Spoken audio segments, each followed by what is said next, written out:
꼭 우승하겠습니다. 나이가 있어도 좋은 성적 낼 수 있다는 걸 보여주겠습니다. 재밌게 놀다 갈게요. 어리다고 무시하지 마세요. 큰 코 다칩니다.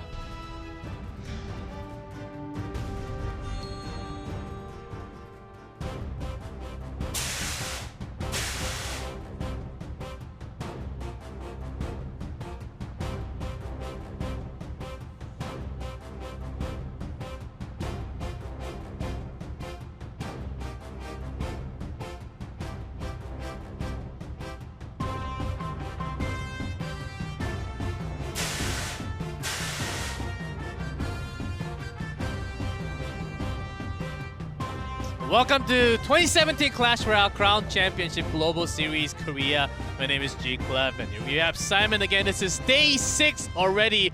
We are half through the tournament. It's been amazing. We already have the two players advancing into the semifinals, but we'll have the set of series to decide the 2 players going up from Group B. Yeah, Group A was incredible final. It came down to the crown counts at the end of the day. Yeah. And unfortunately, June went out. So it was an incredible day. Like, hats off to Youngela and Jungang. It was an amazing day of Clash. Yeah, we had to do all that math, which got our brain fired in and fried in, I guess. It was hard, but today I think it'll be a lot easier because we did already have a tie situation before. But here's the overview. If this is your first time watching, there's basically everything on the screen. If you win, you get 3 points, tie 1 point, loss 0. And if you lose, also the crown count does not go up. So you do need to take your win with a lot of the crown counts. It does matter, as we saw from group number A. Yeah, so we also have the global ban. So each player can ban 1 card per match. And they get 60 seconds. They just ban 1 card they don't want to see or they think their opponent is really good at, and then they get 3 minutes to sort their deck out. And then between the sets, they get 60 seconds to make any last-minute changes. As you can see, we're over halfway done. We only have day 6. The decider match for the playoff that's going to be the semifinals. And if we have playoff and the very final day, we'll have the same match, but with the last 2 remaining players. I wonder who that's going to be. As you can see on the screen, we have 2 groups of 4 players. Already Youngela and Jungang from Group A, they have advanced. Jun and Hemosu dropped down already, so say goodbye to those players. But we'll have 2 more, and 2 more going down from Group B tonight. And another coins dropping down. Yeah, so Group B contains Chasu, Expo, Zebra, and Ido. And in the last time these guys played each other, Chasu and Expo actually tied a game, and that caused the interesting situation this group is in. It is still very interesting because if you win, you get 3 points. If you tie, you get 1 point. So they already have 1 point available for themselves. And Chashu standing on top with no losses, with 3 wins, 1 tie. Basically, he has guaranteed his spot already. Yeah, he's guaranteed to go through today. It's second place. Well, even it's the other slot that people are fighting for today, because Chasu can still go down to second place. Second in the group. Of course, if he loses both of them, and then we do have a lot of fans today also, and we do have today's match coming up very soon. But we do have an event. As we always say, if you come to the venue, join OGN, and it's going to be easy. It's going to be easy finding OGN, but getting here can be a little bit of a harass. So make sure you have a lot of time coming down to OGN. It's a massive walk up a massive hill. No, it's not that bad, but it's okay. It's okay. Do taxi your right in here as we have the matchup for tonight. We'll have Group B starting with Expo. Match number 1 versus Ido. Zebra versus Charshu. Match 2. Expo once more. Match number 3 against Charshu. Zebra versus Ido for the last match. But as you mentioned, let's be honest and let's drop it down for everyone who's watching this. And as we mentioned already, after the first few matches, the later matches will not matter as much. Yeah, so if Expo Master wins his first game, it will actually mean that Zebra and Ido cannot qualify. and it'll be between Chasu and Expo Master who goes through his first and who goes through his second. So Charshu, he's basically guaranteed already, and Yep. if he takes everything, it can cause some hectic situation until the last moment because they will be fighting for that second spot. Yeah. And let's get to meet the players before and for match number 1. 마무리 지으면서 차슈더밥 선수 2대1로 드로우. 네. 무승부 나왔어요, 진짜. 무승부가 나왔어요. 네. 지브라님이랑 3대 0이라는 결과를 만들었는데 석궁을 여지없이 사용하면서 친구들이 말하는 석궁 플레이를 한번 보여줘 왔습니다. 이도 소태도 박준석이라고 해요. 문제점은 자기 관리인 것 같아요. 머리가 너무 아파서 게임하는 아무 생각이 없어가지고 그냥 막 했던 것 같아요, 오늘은 솔직히.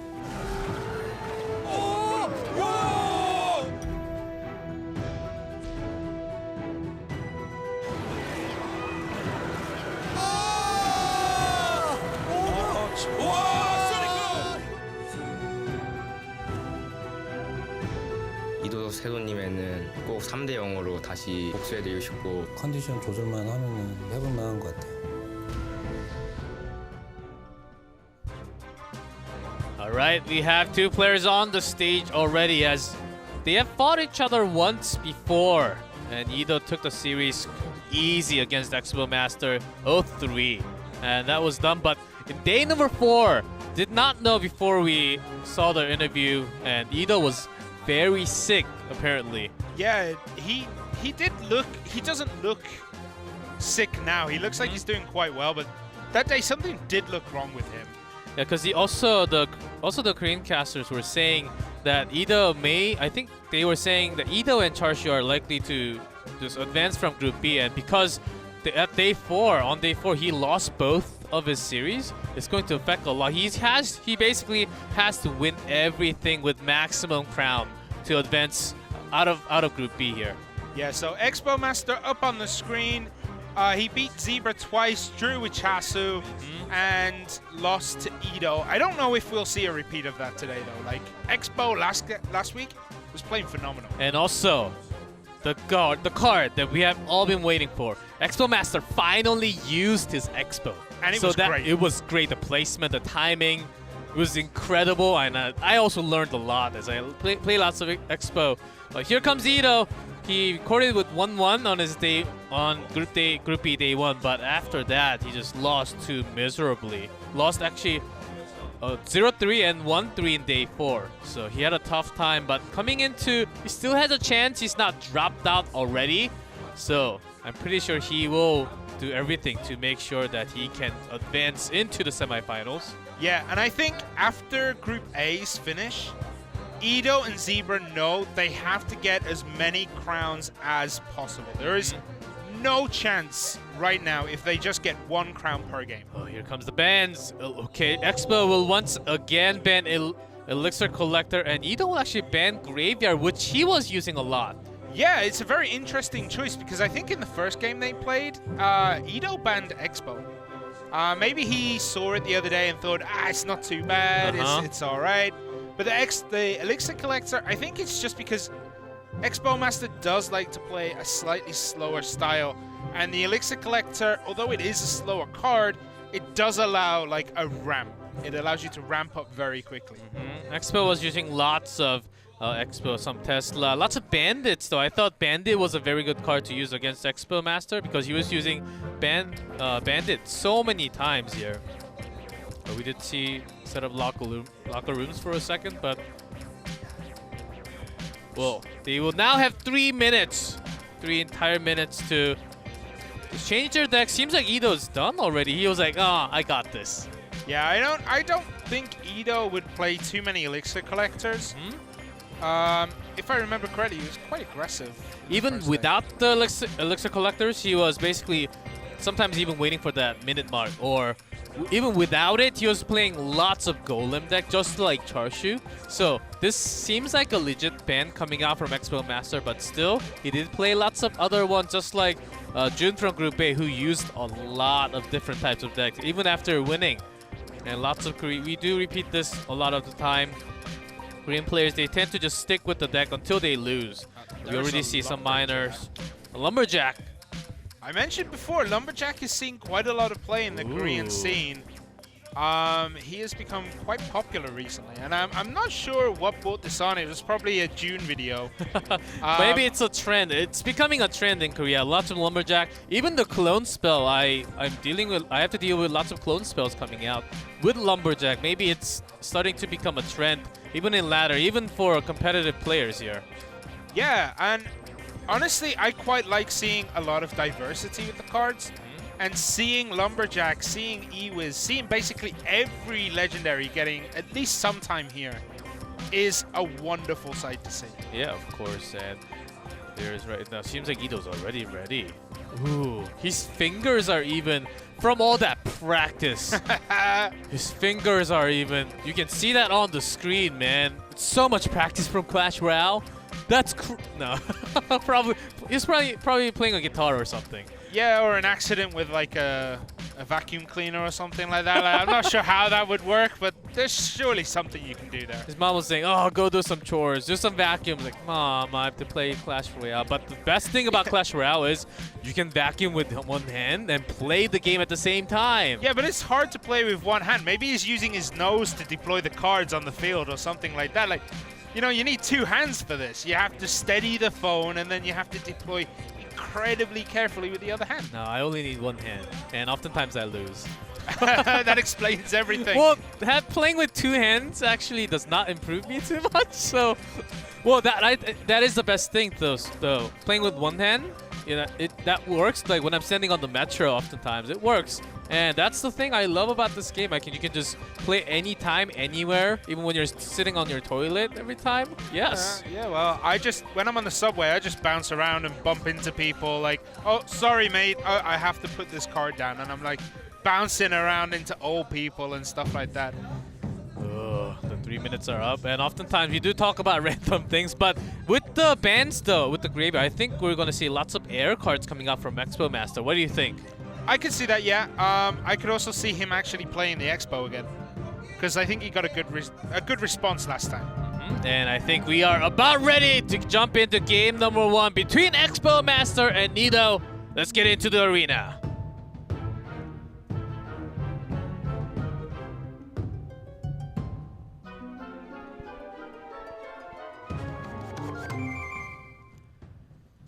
Expo Master in blue on the bottom, Ido in red on top. We're in the jungle. Yeah, so it looks like... Oh, a zap coming out. That's just a cycle. Maybe they're both waiting for the... Oh, there comes the miner. So we're not going to see the 2-minute doing nothing and everything thrown at the end. Night Witch drop from Ido. Seems like it feels very like, okay, a giant this time. So the one that we saw on screen with the miner, I think that's the one we have.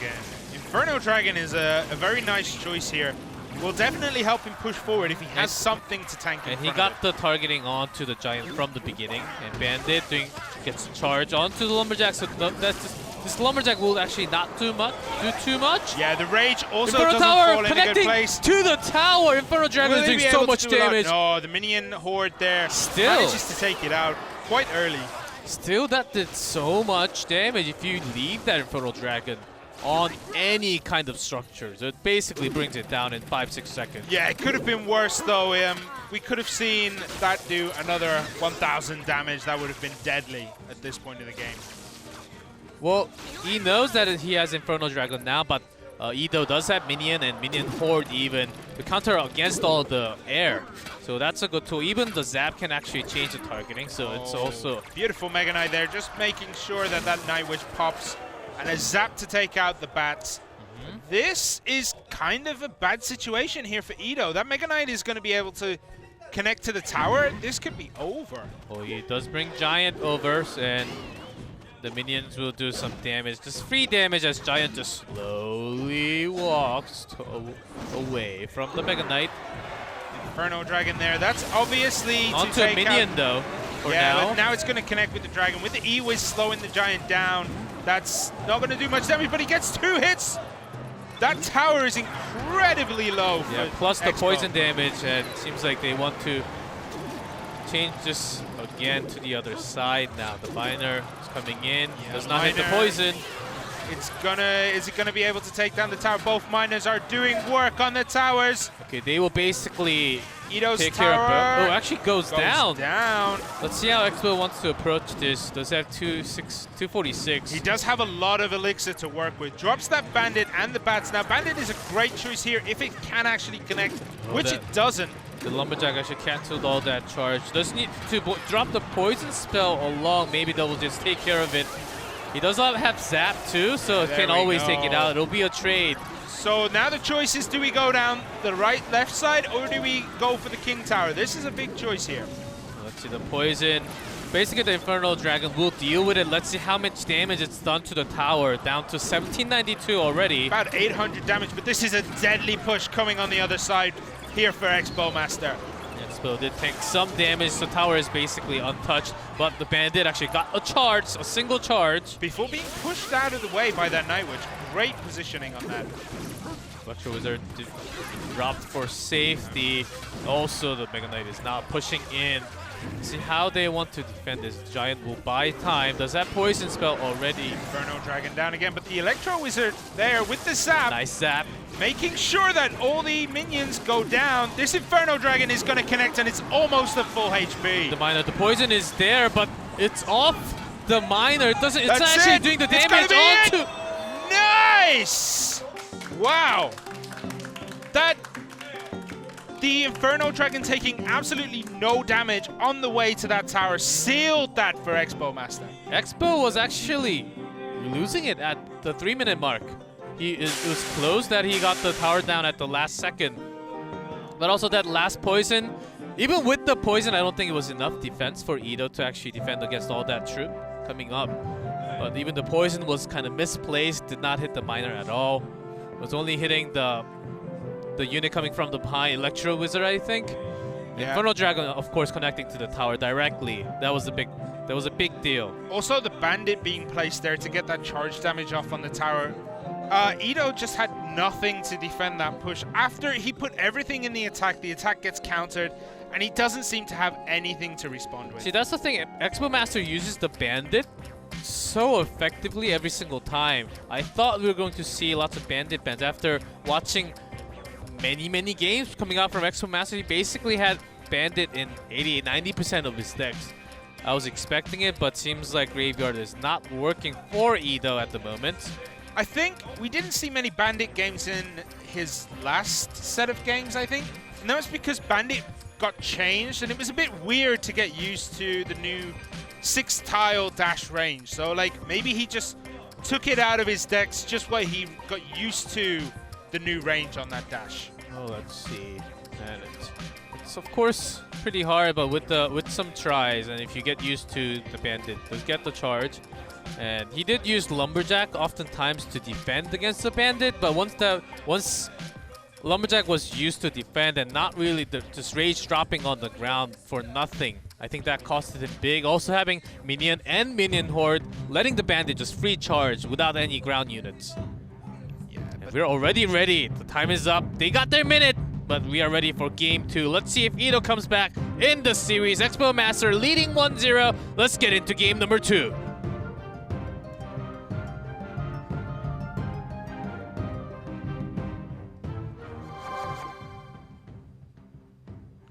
I don't see a problem running Minion and Minion Horde. It's a very safe option. You have a good offense, you have a good defense with them. Against some air troops, especially like Lava Loot, but sometimes you do. Maybe he was expecting an Expo from Expo Master. I think that's why he had so many air available. Yeah, or maybe even he was expecting the Lava Loon, and the double Minion is definitely the greatest deck to use there. Hog Rider! I didn't realize we were watching ladder games here. Oh, the tornado is here though! Does activate the King Tower. What a tornado! Perfect defense, using the Ice Spirit to delay and having that time to get the tornado. Executioner being used by Expo. Nice choice. I mean, Expo there just showed why you can't really use Hog Rider in these kind of matches. Like, it's so easy to pull onto that King Tower. Yeah, Hog Rider oftentimes. Oh, There's here comes the Expo. Expo. With an Executioner, that's a surprising comp that I see here, but We'll actually get some damage from Tesla, and Knight will actually get The that Expo aggro. actually took no damage from the Tesla due to that Knight being dropped in the perfect place at the perfect time. He So has it's to use going a to connect fireball. onto the tower. This is not looking good once again for Ido. Let's see. Small things that are affecting Ido so much, it's the Ice Spirit that Expo is using. He's making it to delay, he's making it to freeze a unit that could do direct damage to the Expo. Nice way of using just a single Ice Spirit. Also, lets you cycle through the deck so easily. Yeah, especially at that 1 elixir cost. It is one of the best cycle decks. I mean, his cycle, Expo's cycle here is insanely quick. Lots of low-end elixir cards. Oh, has to use a rocket though. Okay, I would take that for a good trade. Well, their elixirs are almost even. That was a perfect rocket choice. Oh, for a 6 cost, for a 7 cost, I would take that for sure. Yeah, and especially Hog Rider, usually you have to drop down at least 1 or 2 extra elixir to deal with it. Perfect choice there to use the rocket.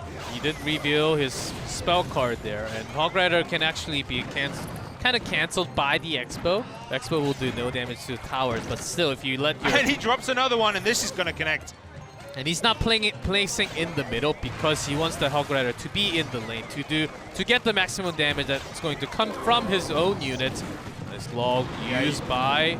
You also want the tower to be attacking the Hog Rider to make sure that it goes down quick enough. But it's going to break through. Just about doesn't get a hit. The bats clean it up quite easily there.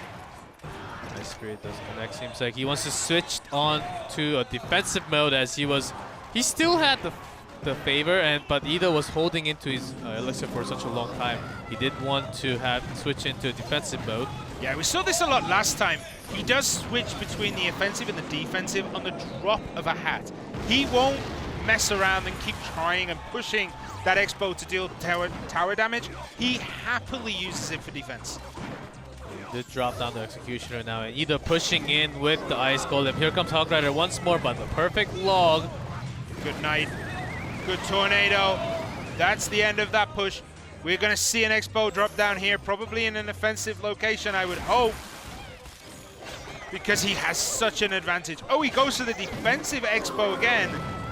Forward now, and the Hog Rider will also come to the Expo. I think Expo feels comfortable that he has this match. He doesn't really need to push the offense too much. He has can the rely on the rocket. rocket. Yeah. He has a rocket, he has the spells available. Even a rocket and a log will just finish the game. He's looking for that cycle. He does have the elixir, and that will be three yes! actually. 3! Once again, your math fails you, but it failed me as well, because I was about to call GG. But this Executioner is going to... Oh! Nice Not bullet yet. does come, but Ido already knows that this game is about to be over. Any spell will just end this game right now. There it goes. That's a big elixir spent on 3 hit points. But Absolutely still, worth it at that point. Expo Absolutely. takes it. What a play, Executioner Tornado, which there are a lot more Executioner Tornado combo in other regions, but we do not see this kind of combo so often. Maybe this is like the 2nd or the 3rd time all the way through day 6, so it's not really the most popular combo. Oftentimes, a Tornado Poison or Graveyard Poison was dealt with oftentimes. Yeah, the Korean Championship has developed its own meta compared to other regions. Like, the other regions have very similar style of play. The Korean one has a very different style, which is interesting to see because everything is viable right now. They can bring out everything, and for now, Expo Master has used the Expo once more, and he says, "Oh, Expo Master, I want to learn your mastery skills from Expo." And he did show in game number 2. That's how you use Expo. Oftentimes, it's a very... I would say Hog Rider is actually a great card to counter the Expo somewhat, but he was using it pretty effectively with that Ice Spirit, delaying the Hog Rider as much as possible. Also having the Bat to deal with the Hog Rider sometimes. Yeah, his switching from offensive to defensive Expos is really, really smooth. He deals so much damage, and then he knows, all right, I just got to defend. I can win this with my rockets. Overtime is 3 minutes in these kind of matches, so unlike ladder play where you have 1 minute to finish, he's got 3 minutes. That's a lot of rockets to cycle for. And that's how you do. Sometimes you need to bring this competitive deck as you do have much more time as I would also like to try that deck on my way home. I do have a 2 out of the 5 that has Expo. Sorry, I have to be that cheap and do play Expo.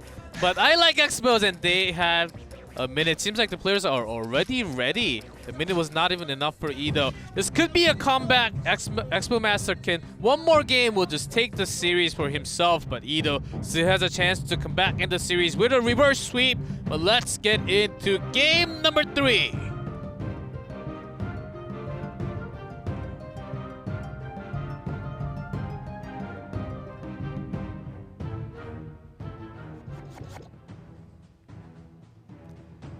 Here we go, boys and girls, ladies and gentlemen. This may be the last one for the series. For match number 1, Expo may just take this, but another giant.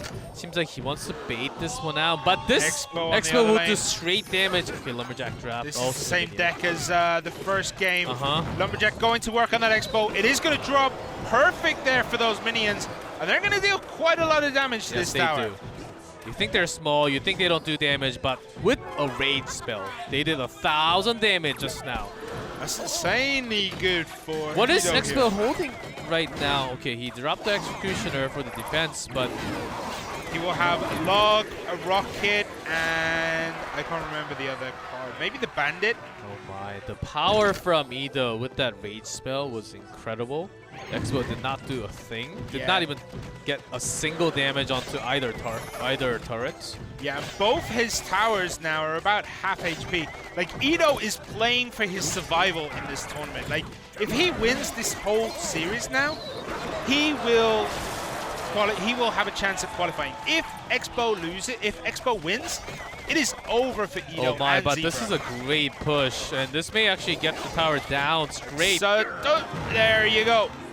Just in time, minions did not do the exact damage.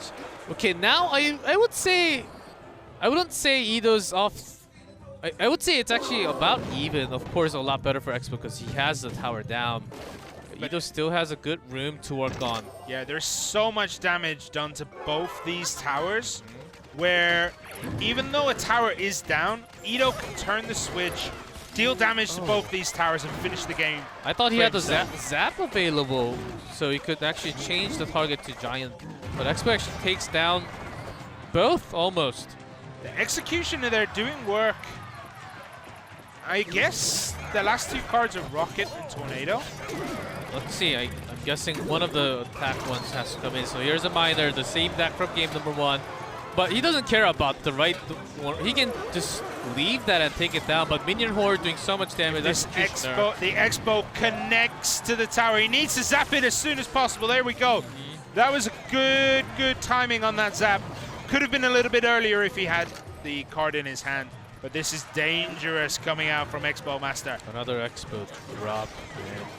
Lumberjack is doing what he can, but with the rage spell, it will definitely help. But here comes the Miner. Execution actually gets all the damage to the Miners and the air. Yeah, the rage spell actually did nothing because all the minions dropped really early. Expo connects to the tower. This should be it. Oh my, this is a great push. Expo doing maximum damage. Minions not really taking the Expo out. That's gonna be game and the end of the series. He is the master, Simon. He has shown us what he can do with the Expo, how effectively he can use that. Wow. When you have the Expo, when you lose a tower, it's so much harder because you basically cannot use one of your side to place your Expo at all. It will basically get taken out from any unit. It's so easy, but even after that, he was pushing his momentum just like that. What a nice way to cycle your deck to keep your offensive move. Yeah, he didn't really need to put the Expo back down on the right side because he already took the tower, or the tower was incredibly low. It could have been blown over by a small gust of wind, but as you rightly say, if he lost the tower first, that would have been really bad for Expo Master with that kind of deck.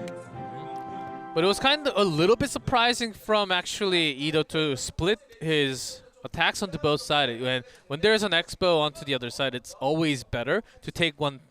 Just have all the offensive moves onto one side and take the tower down as soon as possible. So the player with the Expo will have a less chance of pushing in. But that's it. Expo Master takes it 3-0. Yeah, that also means that Expo Master has qualified for the next round of the competition, and Zebra and Edo have both dropped out. They won't make it to the next round. Yeah, because Expo Master actually has 10 points right now. yes 10 points with a tie, and this is already a crazy. Edo, I thought he was feeling pretty bad for the last day, but even today he feels like he was playing not like the first day. I thought in the first day he was playing pretty mechanically straight. He was defending effectively all the time, but this time bringing the very same deck from game number 1. Maybe he thought he had some chances, you know. Yeah, in the first day, all these players in this group were very, very explosive.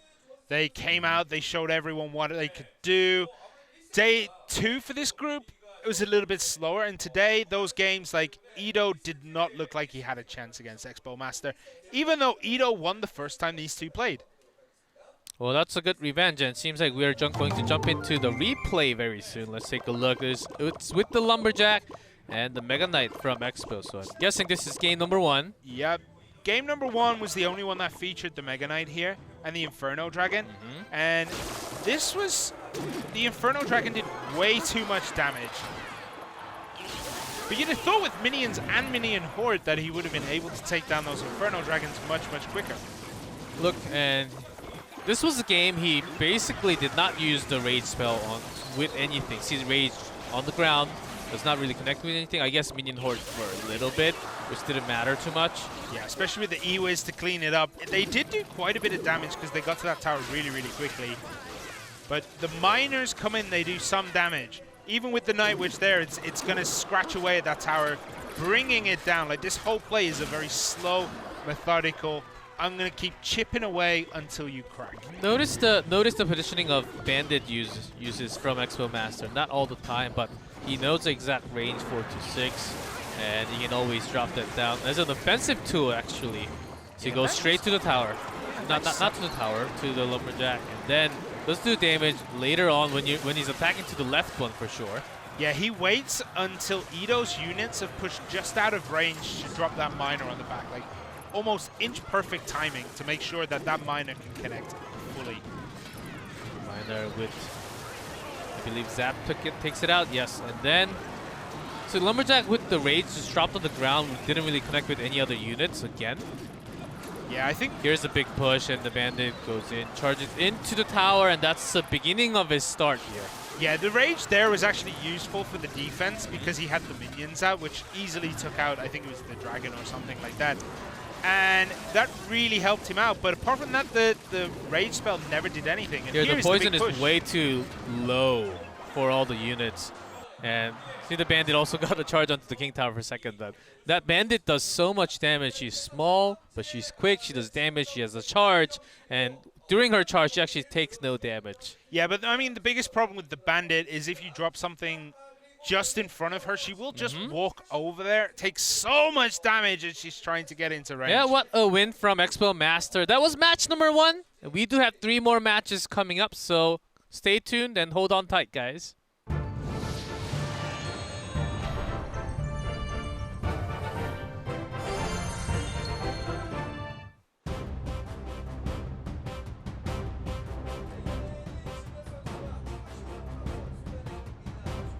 We are back with match number 2. Well, we had some hiccup in the production. It happens. As well, I was just getting myself ready for match number 2 because this one, we're gonna get some more actions from Chashu and also Zebra, one of the oldest player in the tournament here.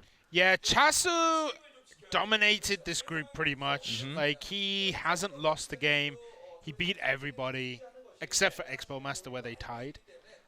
So I'm expecting to see a repeat here. Zebra never really showed exactly what he was capable of. Yep, and we do have the player video ready for you guys. Take a look here. 첫 번째 호그라이더가 너무 많은 이득을 취해서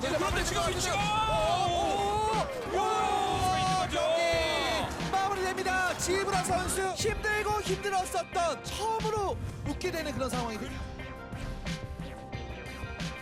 제가 쓰던 핵심 카드가 좀 밴돼가지고 마무리됐습니다. 영석공장이님이 쓰시던 덱이 요즘 유행하는 덱인데 제가 그걸 좀 대비를 못하고 온 것 같아서 너무 아쉽네요. 차슈더밥 장봉석입니다. 차슈덕밥 선수를 상대로 해서 우승을 나왔어요. 진짜. 깜짝 놀란 게 많은 어린 친구들이 저를 막 응원해주고 있더라고요. 힘이 되고 더 경기를 잘할 수 있었던 것 같습니다.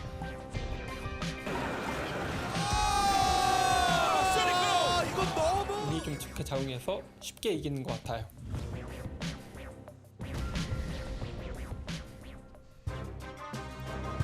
Well, we have Zebra and Charshu on the stage ready to go. But wonder what they're going to ban out because Charshu is known for his golem plays. Maybe instead of banning the elixir collector, just ban golem straight out. Yeah, I think if you ban Golem straight out, he doesn't have much of an option to use that extra elixir. He never really showed much Inferno Dragon play or Lava Hound play, I don't think. So it'll be interesting to see what the bans are going to be here. Well, oftentimes we'll take. I'm guessing we'll have info for you guys right before Zebra standing with a 1-3 at the moment, and actually won against Tito. That was the only one. He did lose 0-3 against Expo Master and Charshu. Zebra was one of the ones that was not really expected to go up from the Korean scene, but he did make some good plays against the stronger players. Yeah, he was actually pretty good to watch. He wasn't terrible. He wasn't like, you know, he wasn't losing really, really quickly. The games were very, very good. Yeah, but this player we have on the screen, Charshu, so many wins and actually drew. The only draw we have in Korea against Expo, 2-2, and we had a tie. Just running out of the time until the very end. I believe that game, they started playing the game after a minute or so. So it was a very slow game, never ending. But here we go, he's standing on top and Ido standing at the bottom. Ido standing out along with Zebra. But Ido, look at that. Lava Hound ban. Okay, let's see. Maybe he had some info, and Charshu did use Lava Hound, Lava Loon sometimes, not too many. I think he just wants to go against his air attacks here. Yeah, I mean, blocking out air. I mean, air is super annoying if you like most of the ground units, like a bandit. So I can see why you would want to try and hamper that strategy as soon as possible. So banning the Lava Hound is one way to stop a mass air attack. Ooh, Lava Hound is banned, and Ice Golem is a pretty good ban, actually. Actually, Expo Master banned Ice Golem, and Zebra lost 0-3. And that's one of the cards that Zebra loved to play from the very beginning of the tournament, so that's exactly why we have coming out from Charshu. We did see Zebra using some Knights, but it was just not the same as Ice Golem to be used to slow down the attacks coming out. And I think he just saw the weakness that Zebra had. He wants to continue this again. Charshu, take this. And if you know that Knight is coming in, then there are ways to counter, and there are ways to attack on your own. Let's see what kind of card he has here. Yeah, I mean, the Lots Ice of air. Golem, yeah, it does look like there's a lot of minions in there, but it was hard to tell what was going on because, you know, it's Just flipping through so quickly, yes. Yeah. I think both players here, their bans were probably expected. The Lava Hound was a bit weird, but honestly, it's still a good card to ban. Yes, and after that, Charshu still had... He was using lots of Graveyard, and when he was winning with the Graveyard, he just stuck with one deck, played continuously until the end. Even if he loses or wins, he was just continuing with his momentum. He knows that if he does not makes his mistakes, he can still win with the very same deck. Also fiddling with your opponent's mind games like that. Yeah, it's hard to know what's gonna happen in this game. I'm gonna assume Chasu will be very, very explosive. These decks look... Lots of miners. Yeah, these decks look like they're gonna pack a lot of punch. Was that Charshu's screen or Zebra? I think it was Charshu. Yeah, it was Chasu. Chasu's decks will pack a lot of punch. I think he's gonna go back to the playstyle he had in day one, where he was hyper aggressive. Day two, he was... I mean, day two for this group, he was a little bit slower. He calmed down the pace a little bit, but he has nothing to lose here by going aggressive. Yeah, also Zebra's ready to go as he's just already waiting for the game here. Both players already ready to go. We do have a little bit more time at the moment. We did see lots of miners. Maybe we'll see some barrels coming out again. But we did see barrels somewhat, but effectively was defended by a single log all the time. Yeah, these players know their logs. They know where to put them. They know roughly where the other guy's going to drop his barrels. Like, the barrel in these games just never really took off. Yeah, I believe barrel in Korea, its win rate is pretty low compared to anything else like a miner or any other strong push, heavy pushes coming in. Barrel did not really make the best play in Korea when there was log all the time basically in most of the decks used. And log can basically take it out and also do damage to the upcoming units. Like a Goblin Gang crossing the bridge. And log just takes everything one out. Yeah, log is one of the best spell cards in honesty. It's a legendary. It's so versatile. And the time is up, seems like. And players already, both players waiting for the moment. This will be. Well, let's see. Charshu still needs to go up after taking this series to be in the first spot of Group B, Game 1. It's ready between Zebra and Charshu. Let's get in.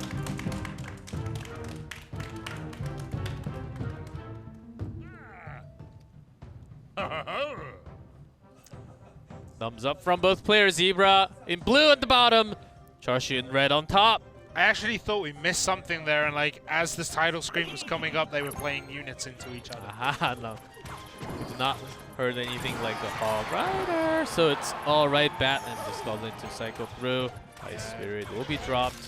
The Ice Spirit there is purely to cycle. You don't need to drop anything. Ooh, seems like Zebra brought his own heavy deck. But it looks like Chasu is actually going to just go aggressive against this. If he had a Tornado, that would be an incredibly dangerous place to drop that miner. Because that would have activated the King Tower. But so much damage done by that minion horde there. That's actually what you do. Bringing the minion, lots of area unit with the knight. You want to have that. You want to have that lead at least a little bit when the opponent drops down the big. And talking about big here, here comes Pekka. It is jumped on. Pekka doesn't care about an epic chest bump. He's just going to smack you with his giant sword. Takes it down really, really quickly. Mega Knight not doing too much damage to the Pekka at all. Well, let's see how he aggroes. 3 Musketeers. Ooh, this is a Zebra. heavy push coming in. The Pekka will actually land a hit onto the tower. So almost much damage. Almost 2 hits, but down to 650 in a second. Yeah, I was going to say, where did those hit points disappear to? Like 1 hit from Pekka and all the, I believe the 3 Musketeer actually did all the damage before the horde came in. It was just so powerful. Like, that tower was at full health. You blink, and it's almost dead. Such a good push there by Zebra. Yeah, that's also because Zebra had some value off of that Elixir Collector. Now it's placed on the bottom right. He's continuing the push with the Pekka, and over time he will get more and more worth. There's so a balloon. Charshu has to drop his offensive use from the other side. Also minion. Is he going to be able to stop this balloon before it hits? It Oh, does the look like Ice he Spirit will. did freeze it, so it does not connect. There's a bomb, but the Pekka is on his way. That's the biggest problem. Let's see. I think he's going to drop the 3 Musketeers once again. Last time this connected with the tower, it almost deleted it straight away. The Pekka will not connect, but the 3 Musketeers are doing tons of damage, and I think they will walk straight towards the tower Yeah, here. unfortunately for Chasu, they were still out of range of the tower during that, so they didn't take any extra damage from the tower while they took out that knight. Oh, That's that tower down already. That's a strong Whoa. push. The 3 Musketeer, if you can keep the Musketeers such a long range with so much damage onto a single unit, that's it basically. Charshu cannot come back here. Zebra taking game 1 off of Charshu. We may see some crazy result here as Zebra's just taking the lead. What a play. Yeah, I don't think Zebra got the memo where it said that he hasn't got a chance of qualifying. Like, he's just messing up Chasu's chances of finishing first. He's serious today, man. And he wants to bring everything on the line with that kind of play. Pekka, if you leave that unit alone, the single hit, a single swing onto tower did like 700 damage, and also 3 Musketeer. What a way to bring it down. Yeah, the Pekka 3... The Pekka 3 Musketeers was a really, really good push there, and a very good choice by Zebra. What a play. He did bring his own heavy deck, and when I guess Charshu in that deck, he could have had a lava hound, but it's banned out. Along with he only had the balloon, which was not too effective against all the minion that was on the other side. Without the lava to tank all the damage in front, he could not really get the balloon to do direct damage to the tower. That costed him big. So in a way, Lava Hound ban did work in favor of Zebra a lot in game number 1. Yeah, I think Chasu should have had maybe an Ewiz in that deck. Something a little to, like, you know, slow down pushes. Maybe even an Ice Wizard would have been a good choice, because he had nothing to slow things down. Oh, let's see. The minute is up. They got some time to change their decks, but they have to make the coming back here, especially for Chasu. He's losing 0-1. Zebra leading the series. But let's get into game 2.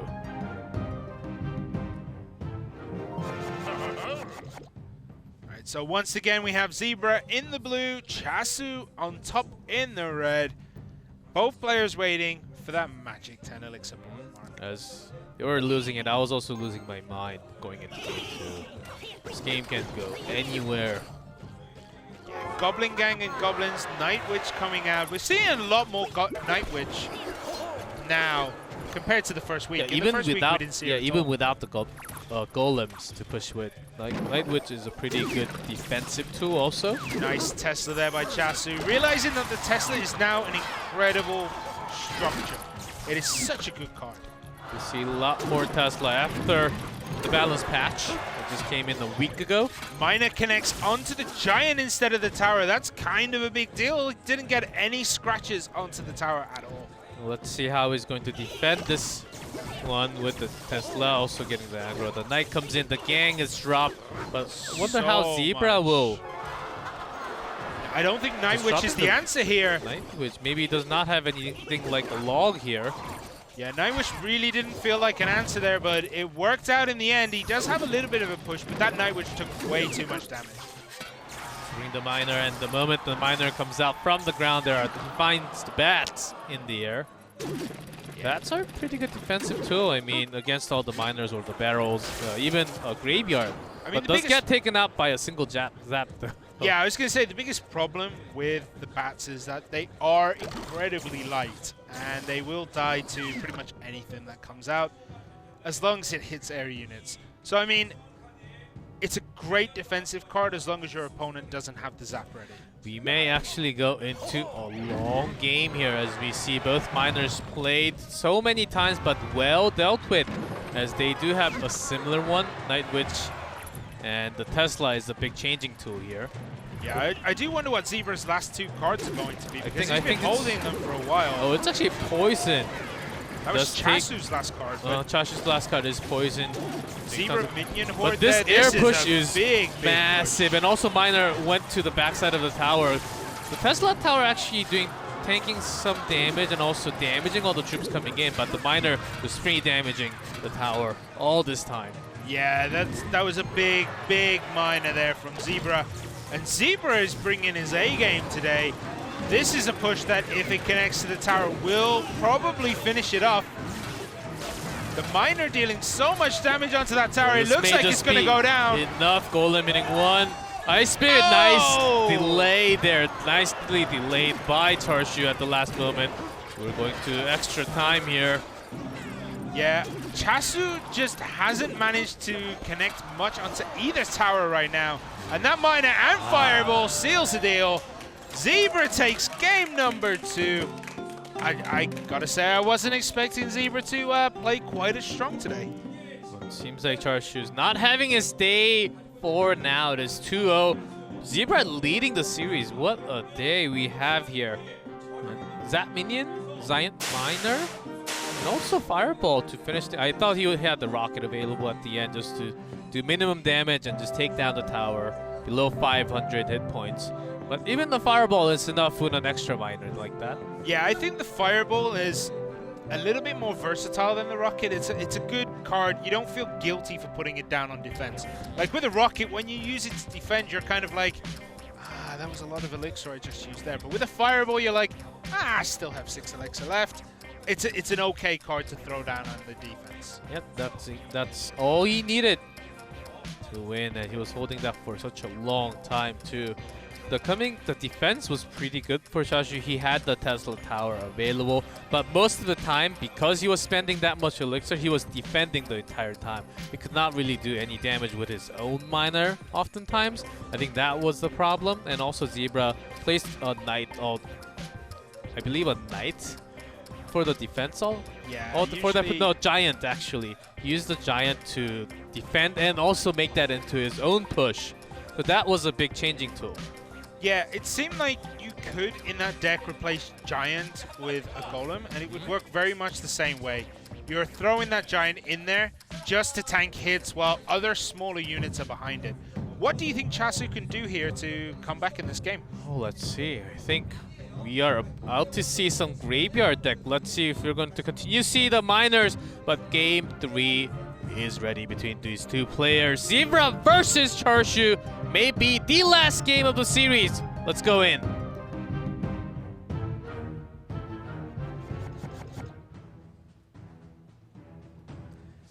All right, we have both players. The same Zebra bottom, Charshu top red.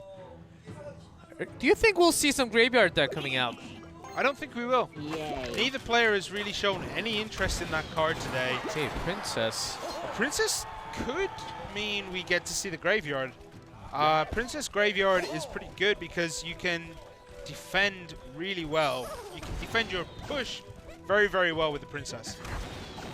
See, the Knights will just hit each other. Okay, Inferno Dragon. Let's drop down and a rocket to counter. Soon. Oh, the rocket comes out to take out that elixir collector that I didn't get to see put down. It just appeared out of nowhere. It was there for like 6 seconds and rocket was dropped as soon as possible. This Inferno Dragon is working his way, but here comes a barrel. Does Zebra have doesn't seem to have the log. His own goblins get zapped, and that Inferno Dragon is connected directly to the tower. Oh, so much damage from that Inferno Dragon. Where did that come from? That should not have connected, but he didn't have anything to deal with the air and has to put down a P.E.K.K.A. to start his own counter push. Hey, to be honest, look at all the units at the bottom. Look at all the cards. He does not have too much anti-air. Minions, Ice Spirit, I guess. What else does he have? A 3 Musketeers. 3 Musketeers. He's going for this deck that he played in game number 1. It was so powerful there, but this time it seems to be much, much weaker than it was in that game. Because he does have Inferno Dragon to deal with against, but P.E.K.K.A. did so much damage, and the Musketeers so 22. Close, down to 22. He saved so much Zebra saved so much elixir when that Inferno Dragon was attacking that tower. He had to go for the P.E.K.K.A. counterplay. We're about that, and it worked. Here. We're about that even. I would even say Zebra is leading because he's actually dropping the elixir collector when he sees the Inferno Dragon coming in. Okay, let's see how he defends this one with the minion already dropped. Yeah, minions, Ice Spirit. That's good defense of the Inferno Dragon. Doesn't get to connect as much. Are we going to see the P.E.K.K.A. 3 Musketeers play again? Such a powerful combo for Zebra. Here comes the Goblin again she's trying to take out that tower with 130. Basically, Zebra knows that he can take the other tower with a zap. Yeah, interesting that he plays the Knight there instead of playing the 3 Musketeers first. He did want to split the 3 Musketeer into both action. That Here comes the rocket. Does miss onto the P.E.K.K.A. though. But does take down 2 of those Musketeers, which means his anti-air here is looking very, very shaky. They're all coming down from Charshu to take that tower down. Does he have anything that can hit that tower for 22 damage? Oh, what a clutch zap there, just in time. Seemed like he had that all along. He didn't even move on the screen. I was watching the screen if he had it or not. And he did have it, seems like, but it's down to just 2 leftover towers here. As P.E.K.K.A. dropped once more, Infernal Dragon is a good way of dealing with the P.E.K.K.A. every single time. Three Let's see. Musketeers are going to drop just behind this, and it's going to take out that Infernal Dragon quite quickly. Whoa, but the Mega Knight! Knight, nicely done, drops down on top of their faces. Even though Barrel comes in, this bush is crazy strong. The Infernal Dragon still alive and healthy, actually. Yeah, and the Princess did so much damage to these goblins from the back. Wow, Chasu, such a good push here. Let's see, the Mega Knight, the rocket comes to do the extra damage, down to 11. He needs those Musketeers, and unfortunately didn't get them all this time with the Mega Knight, but does deal quite a lot of damage. Has to drop the P.E.K.K.A. in response, but a barrel comes in, the goblins are there. Does he have what it takes to defend this? It's going to be close. It's going to Princess be close. is going to hit one more time. This is basically it, and Princess, yeah, another Zap will take care, and that's going to be Chashu taking game 3. What a way to counter. Basically, he expected Zebra to come out with a P.E.K.K.A. once more. Yeah, he had all the answers this time. Like, it wasn't like game 1 where he didn't really have much to answer. He just, any question that Zebra was asking, Chasu was like, yeah, I'm going to score another couple points for my team in pub trivia. Yeah. That was it. He basically knew that Zebra was going to come out with the similar deck or the same deck, which did cost Zebra overall. But his push, if he had a little bit more value from those elixir collectors, I think he could have actually won this game too. What a way to deal with the rocket, doing damage to the tower at the same time. For Chashu, nicely done for both players. We're down to 2-1 now. Chashu still need 2 more games to take the series, where Zebra only needs 1. Yeah, in that first game, P.E.K.K.A. connected 3 or 4 hits with the Musketeers behind. It dealt so much damage so quickly. This time, he didn't get the chance to get that kind of damage dealt in such a short time. And I think that really affected his gameplay this time. He could have won, but he didn't. Sometimes against all the really high hit point units, you do need that Infernal Dragon or Infernal Tower to deal with a single unit over time, maximum damage output. And Infernal Dragon, if you can make that into defensive use, actually connecting onto the unit that you want, which is a very hard thing to do oftentimes, because there will be lots of bats or minions, the small units right next to it. But he made it work in game 3. Let's see if he brings it out one more time, as we are ready. The 2 players are ready. Let's go right into game number 4.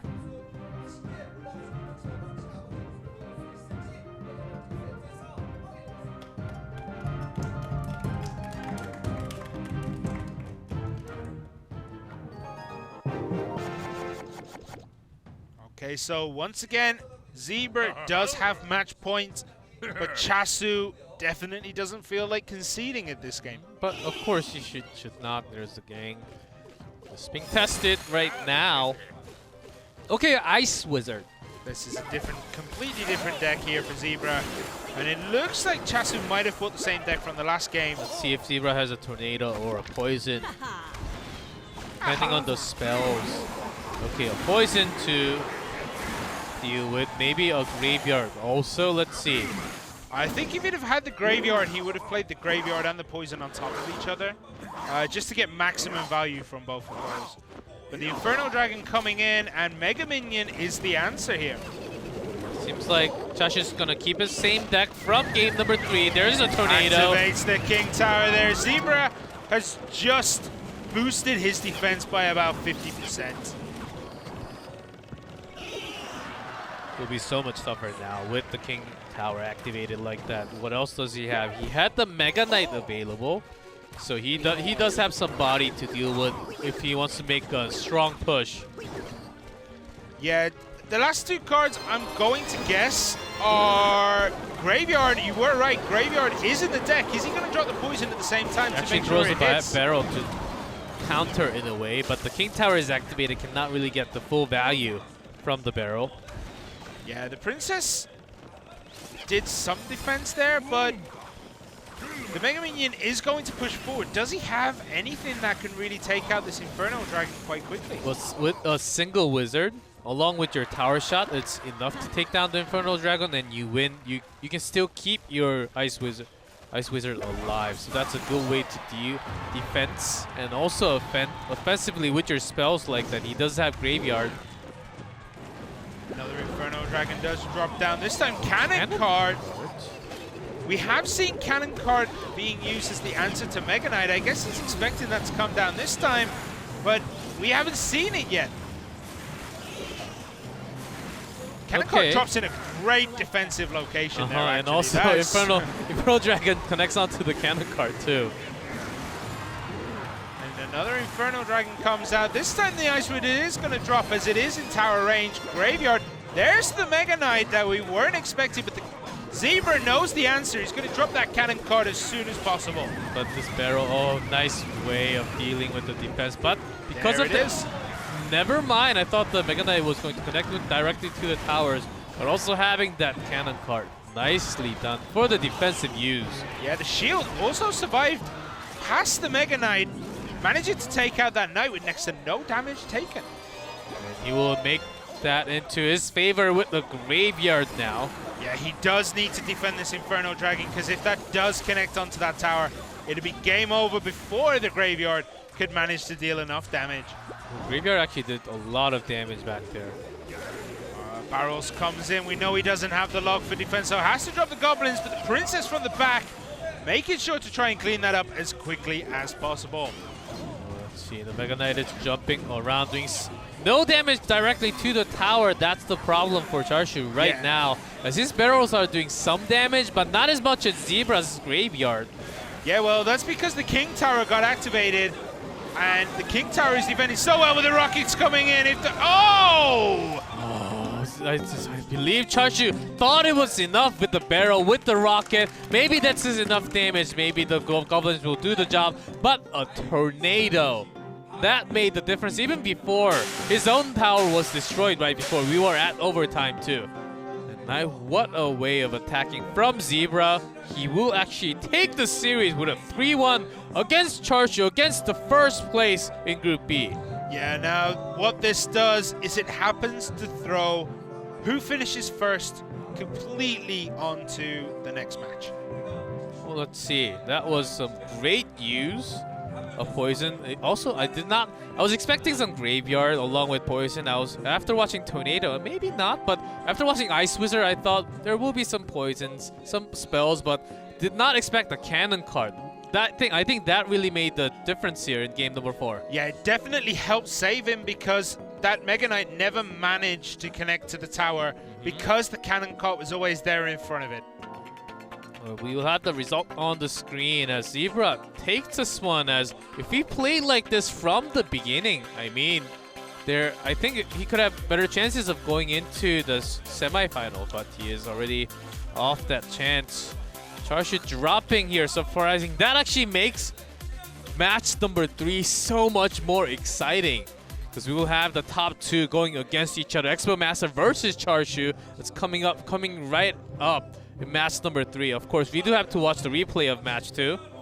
Which game do you want to see the replay for? I'd quite like to see the last one, because that the Graveyard play that managed to take that last tower, it was so close. I just want to see how close it was. I want to see if that rocket hit with the barrels. I wanted to see if it did take the whole tower down. Well, even with the rocket, the tornado was there, so barrel did no damage from the Goblin. So well dealt with from Zebra. It seemed like he actually knew that was coming or something. So he was on top of Charshu for that amount. And let's see. This is game 3, I believe, or game 1 actually, with the balloon from Charshu. Yeah, so game 1, what we're going to see is we're going to see that P.E.K.K.A. We're going to see that P.E.K.K.A. 3 Musketeers play that just deleted that tower. It wasn't even close. It just got deleted. So every time the Elixir Collector comes down, a rocket did try to take it out, but here the Miner comes out, does deal quite a bit of damage to the Elixir Collector, making sure that it doesn't get the full value that it can.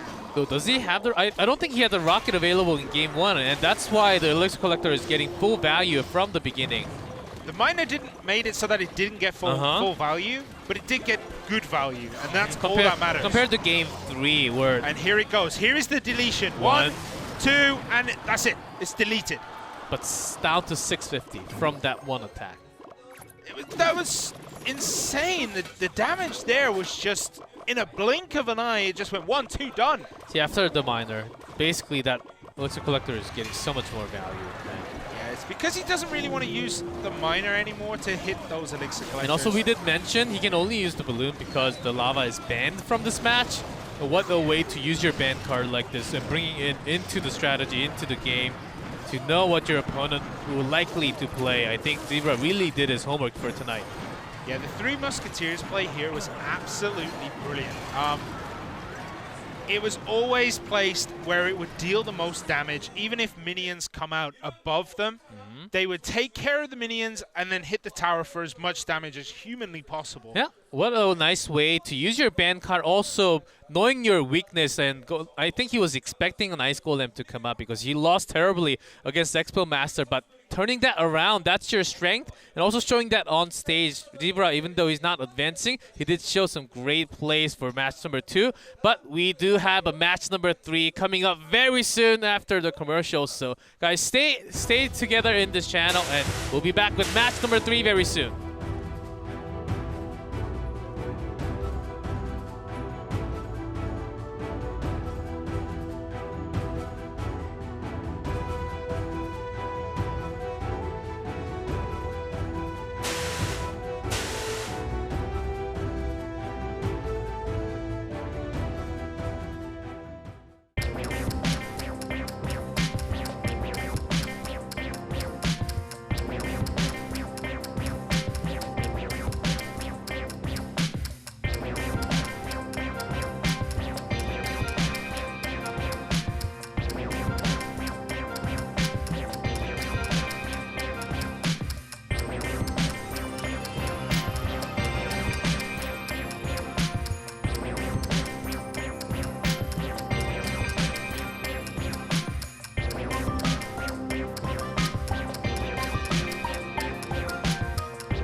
Welcome back to Crown Championship Global Series Korea. We have match 3 waiting for you guys. We had match number 1 and 2 pretty quick, but seems like Charshu wants to take his victory over his rival in Group B, who is Expo Master. Yeah, the winner of this will finish first in the group. This will decide who goes through as first and who goes through as second. Yes, so basically. everything is on the line in this game. Everything's on the line. The Expo Master, he has shown some secret Expo strategy, Expo tactics, you know what I mean, in the games, and maybe it's time to really show that Expo ban coming out, you know? We had lots of Expo ban against the Expo Master. Only in the first day, because no one really knew what to expect I think from also him. once from the second day of Group B. Yeah. But after that, they realized maybe he'll just not play and let's just try not banning out. And that's what happens. And Expo really taking that, you know? Yeah, well, the last time these two met, it ended in a tie with some absolutely crazy plays. Like, the defensive play was phenomenal in the tie game. 이대로 들어. Let's take a look at the players before the match. 슈도밤님이랑 붙었는데 하슈덮밥 아이디 바꿔야죠. 골렘 덮밥. 분명히 골렘을 가지고 오실 줄 알고 골렘의 카운터 덱을 많이 준비해놨는데 엘릭서 정제풀 배냈는데 그거에 너무 당황해가지고 상대할 덱이 많이 없어가지고 무덤으로 밀고 나가자 이래가지고 무덤만 했는데 무승부가 났습니다. 계속 같은 수를 쓰면서 수를 좀 익히기도 했고요. 조금 힘들었지만 무승부한 게 다행이라고 생각해요. 더 다양한 덱을 짜와가지고 완벽하게 완승을 거두겠습니다. 3승 1무로 무패인데 더 넓은 덱폭을 준비하겠습니다. 조 1위로 완벽하게 진출하겠습니다. Well, that perfect record is already broken from match number 2, and they are tied up as they themselves, when they versed each other last time, did tie with 2-2. Yeah, these two players are basically the counterparts in the animes that you watch, where no matter what one does to train, the other one is just as good. Yes, that's and what we've got it here. took them 100 days to fight over, and they were just tired and they said, "You're strong, let's fight again," and they went back. Like those kind of thing. But today, I believe we will have a winner after this match. Unless it ends in a tie again, and then Crown Council come into it. So if it ends in a tie, we're gonna have to go back to the math board. Yes, maybe we'll actually have a rematch, who knows? It's going to be crazy. So let's see, Expo Master bringing lots of expos today, some Knight, and also bringing some like Rocket, some Bandit plays as usual, minor. But he did play his own graveyard a few times, and he does have options. Let's see how Charshu wants to ban which card that Expo Master is going to use. Yeah, so both these players, 3 wins, 1 draw, 1 loss. They're so incredibly close with each other. I think the crown count right now is about 3 crown difference, but I might have been counted wrong.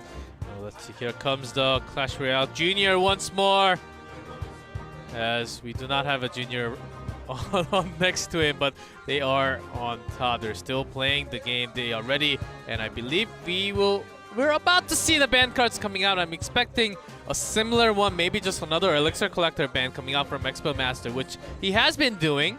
Yeah, but I think Chasu, banning the Elixir Collector is a really good choice, but we'll see. Again, the Elixir Collector.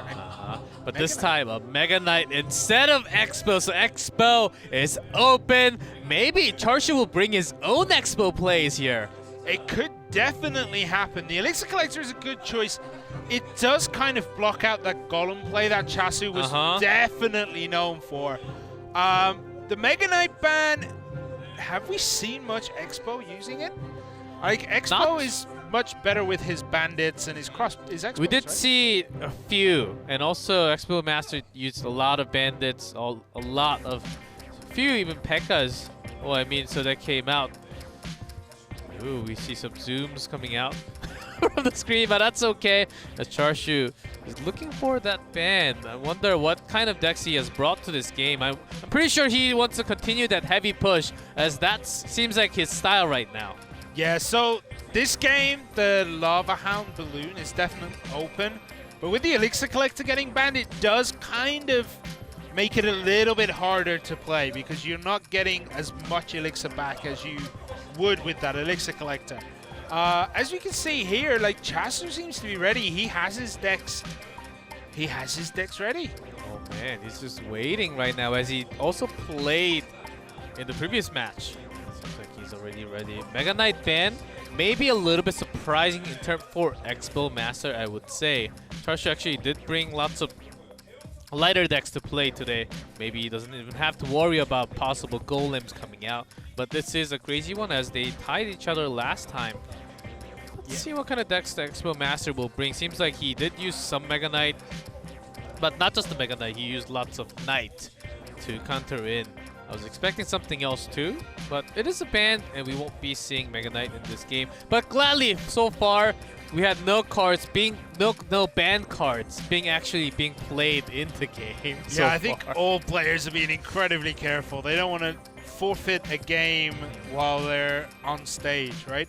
But do you think the loss to Zebra will affect Chasu in any way? Like, it's got to hurt him that he lost to a player that seemed to be not as strong as other players. Well, let's see. I think it will actually help him, because he's just staying on that same spot. He got the warm-up, of course, Expo Master did in match 1, but he's on this exact same chair. He was just sitting there. He just got some break and got the grooves, got the rhythm, got the music in him.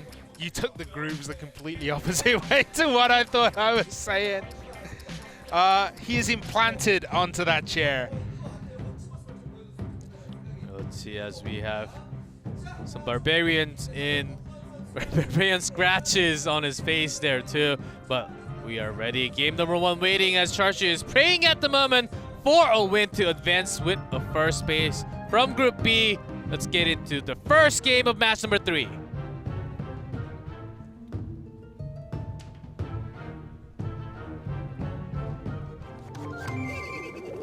Already a barrel? Yes. Thrown from Charshu, a log. That log, so valuable in these matchups, especially against the barrel. It is the perfect answer to any kind of barrel play. There's the Expo! Oh, maybe it would cost them for not banning the Expo. Oh!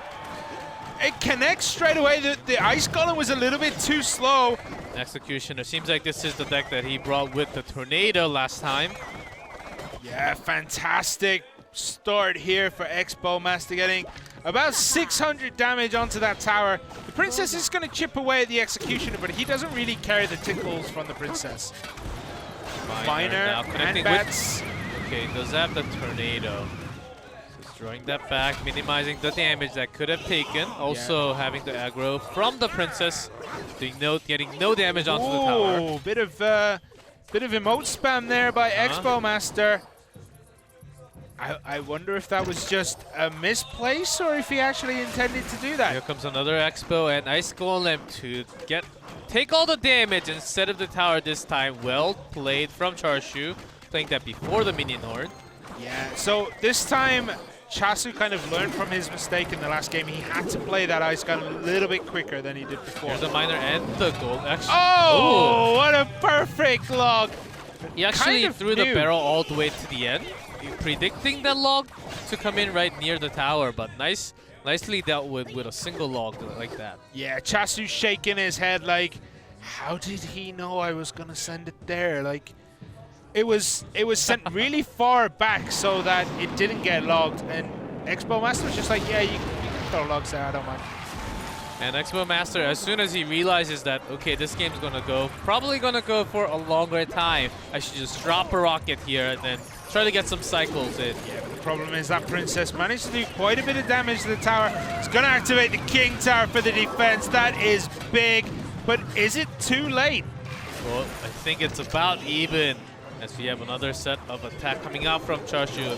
So he needs that log right now to defend this, because otherwise that tower is gonna take way too much damage. The Expo, though, connects onto that top tower, dealing nearly all the damage. 207, and we know he has a rocket. He does have the rocket, and more than enough time, 20+ seconds. So Charshu has to maximize his attack right now with the miner, the barrel, everything that he has at the moment. The Tornado pulling away the golems. So let's see and how the quick he Executioner is. protects everything. The tower 5 goes down seconds, for the so miner. miner does take it out. We're even in this game. We're back to game, guys. And what a play from Charshu. Yeah, if that miner didn't connect, it would have been a little bit closer, but I think the log would have made it in time and enough damage. This is not the thing we see so many times. Oftentimes we have the tower down in the same lane, but it's the opposite this time. So Expo will actually get taken out super easily. But he's defending really well with this Executioner here. It's still going to connect to the tower. That is great news for Expo Master. Some damage, even the bat did 1 damage on that tower. A scratch. In comes the barrel. Perfect log again. Takes out the Ice Golem before it reaches. Drops down the Expo and the Knight. This is dangerous here.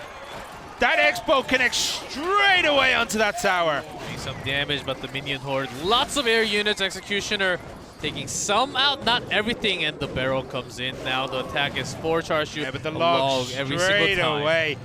That the axe coming back managed to take out like so much from Chasu. All the air units basically get taken out from all the Executioner attacking, But the pushes here, Expo again with the Executioner already dropped, but it's connecting to the Ice Golem actually. But the Tornado! Nicely done.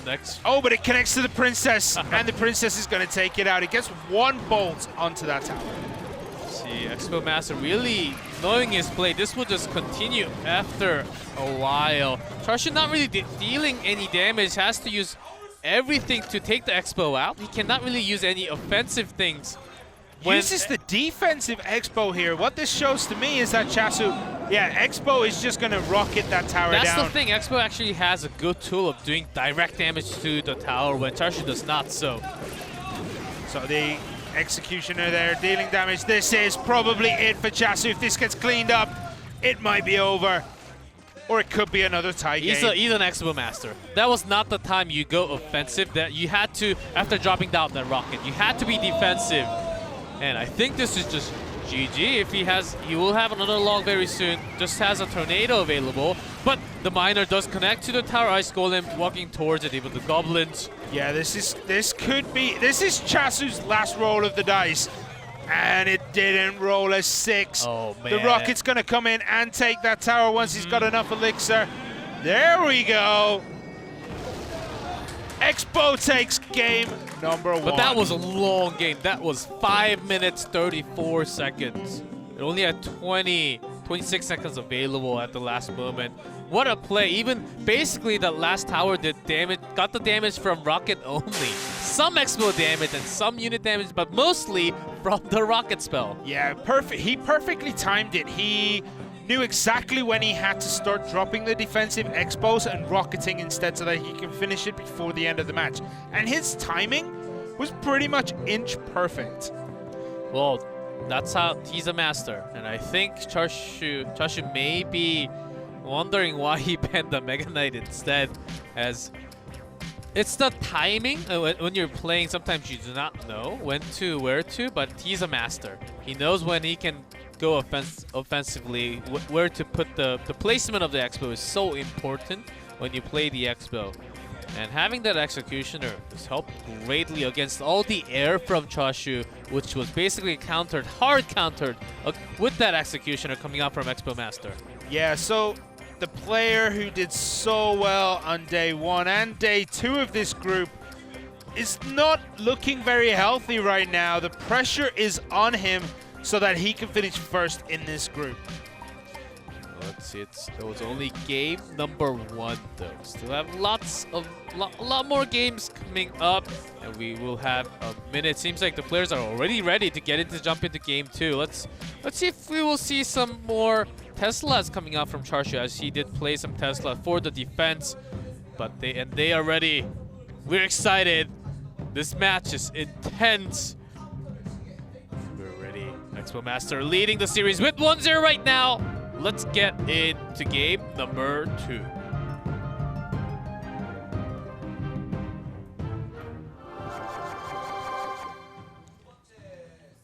Righty, here we go. Match 3, set 2 between Expo Master and Chashu. Expo Master in the blue, Chasu in the red. Both players seemingly waiting and waiting. Are we gonna see a 1-minute push? No. No, because Expo Master took the damage from the zap. He cannot wait. He is losing the game right now. That zap decides everything. You feel bad, so you have to... Ooh, nice trade. Yeah, so the Night Witch comes down. In comes a Tesla tower now. From Expo, actually. Yeah, I like Tesla. Tesla and Expo together, we saw quite a bit last time, and he uses the Tesla to defend the Expo. And it was great. Mirror! Mirror, mirror! On the wall, and even guards dropping down But from that's Expo. not good enough. It seems like this tower is going to take so much damage. And it was not cost efficient for sure. And Yeah. The other Tesla on the left, it was basically doing nothing this time. Expo looks like he thought, like he made a mistake there. Maybe he wasn't planning to mirror the Tesla, but thought he played something in between. Well, let's see. I think with the mirror, we can see some massive push coming in. We still have 2 more cards from Expo Master to see. What is a good target for Mirror? Hog Rider? I think he's just trying to make the Tesla double. Yes, every Yeah, single it's- time to have maximum defense. and maybe just to The miner comes in the back, deals so much damage, but the guards deal with him pretty quickly this time. At least this time the guards did their work and didn't slack off and leave their shields on the tower. it was a lot better this time. And There's here an comes Expo. Expo. So he wants to. So Expo Master wants to have maximum defense and to solely depend on Expo damage. Yeah, but unfortunately that Expo never connected to a tower. It just started hitting on the Musketeer. And this really does put Expo Master in a very tight spot. From the very beginning, Chashu had a very good zap. And that's the beginning of the snowball, and it seems like he will get a lot more push. There we go. He with this. mirrored the guards, making sure that they could take a little bit extra punishment before they go down. And this Expo looks like it's going to connect to the tower. No ground unit for the defense comes super late. Yeah, the Giant there is way too late. Good Frost Spirit. Tesla comes in, which should start taking down these minions and the bats. And the guards come out. The miner is at the back. It's dealing some damage to this tower. This is getting intense. But the Giant is still too healthy. Delaying the attack as much as possible. Log does not hit the minions. Yeah, but it took out the Musketeer at the back, which is kind of big news because they can deal so much damage if left unattended. So he wants to go to the other side, actually, which is kind of don't agree with surprising for that. me. Let's see. It seems like he does want to go for a late game, but if this tower is destroyed, he's GG. There's a And fireball. and that's gonna be game. Wow. That last Expo decision on the left seems like a mystery question for me. Yeah, I don't think he should have played it. He should have maybe dropped the Expo either in the middle as defense or along just with not the play Tesla. it. Yeah, or just not play it. Simple as that. Not playing it probably would have been better for him. Maybe he just realized that there is still a spell yet to known coming out from Chashu. Maybe he thought that he just lost that game and displaced it at the end. But that was a good That was a good way of good deck to counter against the Expo. Even with all the Tesla, it seems like the mirror did not work in game number 2. Yeah, the mirror on the wall is not a very good use in this game. Although we have some events with the mirror decks going on right now, which is a lot of fun, but not here. You do not have the same decks as Chashu just dominated with the Giant pushing in along with the miner and lots of air units at the same time. Yeah, the mirror was a very questionable decision. He didn't really have any amazing mirror targets. That was the big problem for me. The thing about the Expo Master, what he relied on was the damage from the Expo straight connecting to the tower, but oftentimes when dealt with Giant, his log was really not effective against all the air units coming in, of course. I think that was the biggest mistake. If he had a zap instead, I think it could have been a lot better for Expo Master to defend all the attacks coming in from the miner, from the minion horde, the Giants also. Yeah, I think it's time that Expo Master puts a dust sheet on the Expo for the next game. Try something different, because if he makes himself predictable, you're just going to bring a Giant and something to stick behind it and steamroll him. Let's see if he brings his own some heavy decks. Like with the Inferno, Tesla seems like it's not working perfectly against all the heavy ones coming in, especially the Giant as we saw in game 2, but the minute is up. They got their time to change their deck for game number 3. We are tied up between 2 players. Let's get right in to game number 3.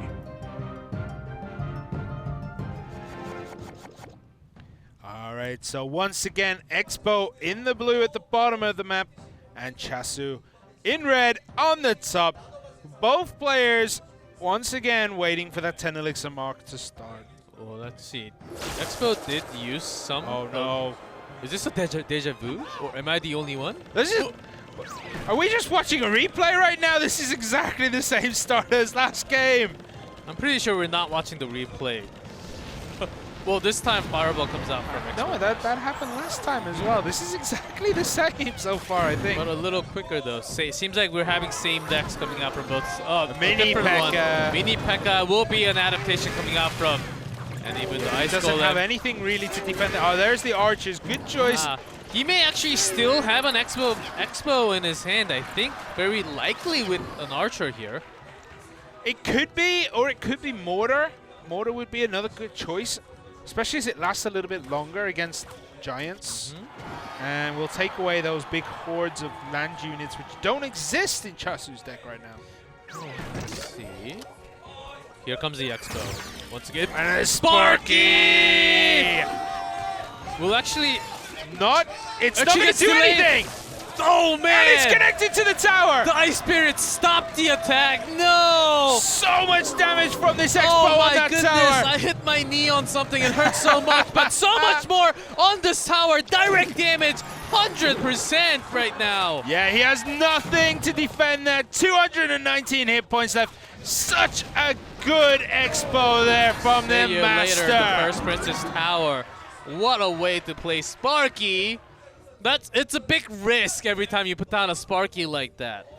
And it was even bigger for the fact that it was dropped in front of an Expo, and the Expo just chewed through everything there.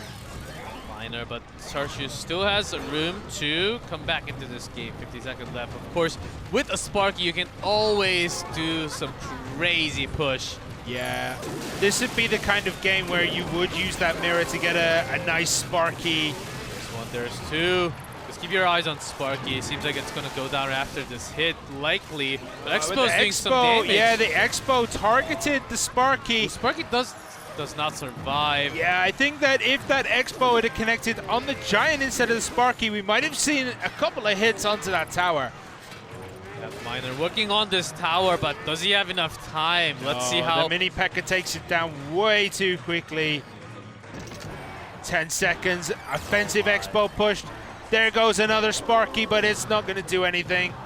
Is he going to get to fire? Yep, but doesn't take anything down. Wow! That's it. Sparky with a big risk. Expo Master takes the lead with the 2-1. Still keeping that Expo, but bringing a different style of deck as Charshu is just... What happened to my Sparky? He says, oh my.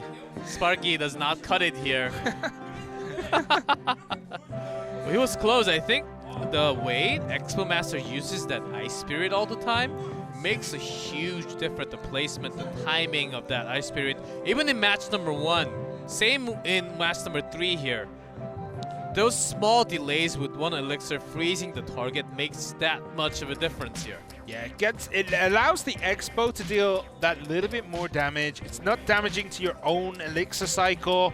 You can put something down to distract if it's a knight or if it's barbarians, let's say. And it really does help his Expos out exponentially.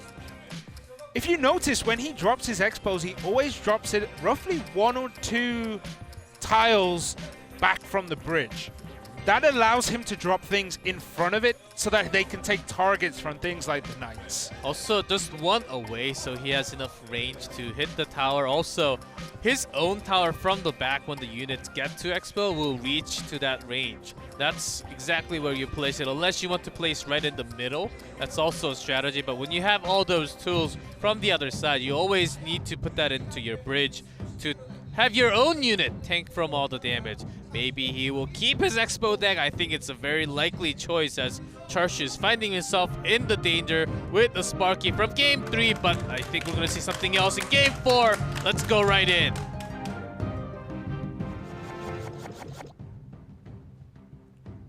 Okay, I strongly believe no Sparky. Maybe we'll have some Goblins coming out this time as he played a lot of Goblin in day 1. Yeah, but the Goblins just haven't seemed to produce the goods this time. There's a zap on the tower, but this time a Mortar coming out from Expo Master. Take note, Mortar players, because if this guy plays Mortar anywhere near as good as he plays his Expos, he's going to deal so much damage with these Mortars. Not as much onto the tower, though. Just get a scratch on it. Only 1 shot, but we're good. Good damaging minions just come in along with the bats from the Night Witch.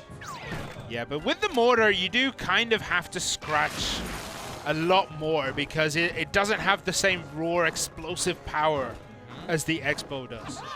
Musketeer just working way down there with a Giant this time. Inferno Tower. Inferno Tower to counter the Giant, which has been the problem for Expo. Good zap there, resetting the damage from that Inferno Tower, allowing the Giant to almost take down the Inferno Tower. It's going to connect onto this Musketeer and then drop. And did connect 1 damage onto the tower. So good trades from both players. And the Expo. Wait, And- Mortar and Expo. That I have never seen a deck with a Mortal and an Expo together. This is madness. That's way too greedy. Surely, Okay. surely Chasu's going to But punish this here. is very troubling for Charshu.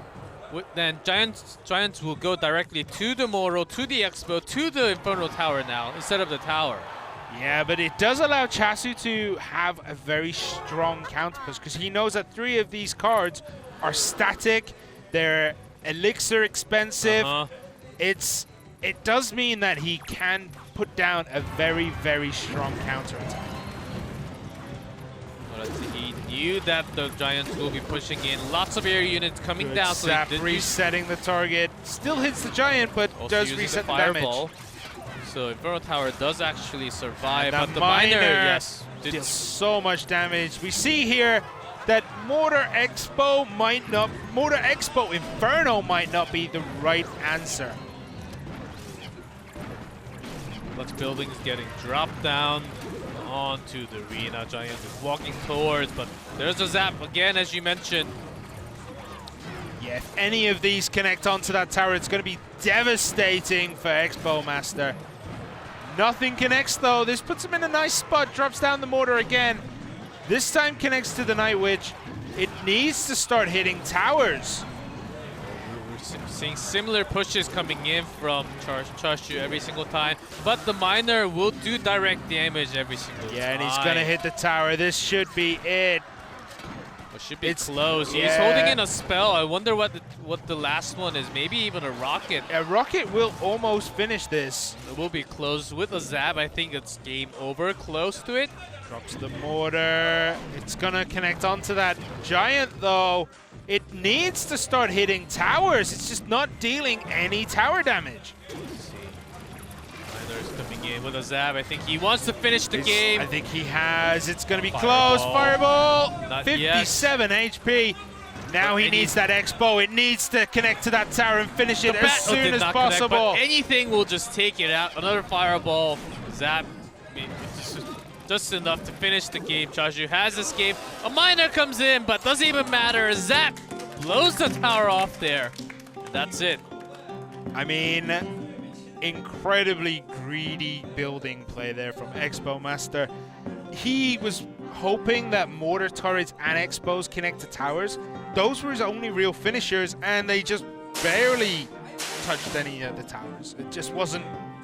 It just didn't feel well thought out. I think Expo Master, just like myself, was expecting a golem deck to be coming out from the side of Charshu. Because once that golem deck comes in, you want to have maximum structure, so it doesn't connect to tower at all. But he kept the same one, had the miner actually doing the most damage, and some spells to just finish the tower off. Yeah, but wouldn't you use something a little bit cheaper than an Expo and a mortar turret in that case? Because I would be okay with Expo and Inferno Tower against a Giant, but Mortal? I wasn't just quite sure about the Mortal part. yeah, mortar is a great card, but when you mix it with an Expo and an Inferno, like as you said, if it was a golem deck, you'd always want to be able to play that Inferno Tower, right? Mm-hmm. So you'd want cheaper buildings to distract the golem. I mean, the mortar is a good choice in that case because it does have a lot of HP, but the Expo is a little bit odd. Yeah, I in feel my like opinion. instead of some of those cards, maybe he needs to bring in another playing card like that goes directly to the tower, does damage, like something like a Hog Rider, something like a Miner, or even a Barrel to do some scratches at a time. He was relying way too much on Expo, which did work in some games, but not in this case. And I think by now, Charshu will be expecting that Expo play. So maybe it's time for a big change coming out from Expo Master here. Yeah, I think we're going to see Lumberjack, Mirror, Balloon. I'm trying to think of anything else. Battering Ram, Elite Ooh, Giants, a Royal Giant and Elite Barbarians. Maybe some clones happening, but we do have all the units available except for Elixir Collector and Mega Knight. We do have the last game ready. It may just be another tie, who knows? But let's get right into game number 5, the final one for match number 3.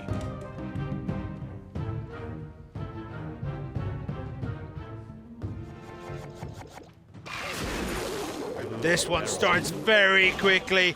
Hog Rider, Ice Golem to start with. Right, that's the kind of play I wanted to see from Expo And the lock Master. comes in. Hog Rider is gonna go to town on this tower.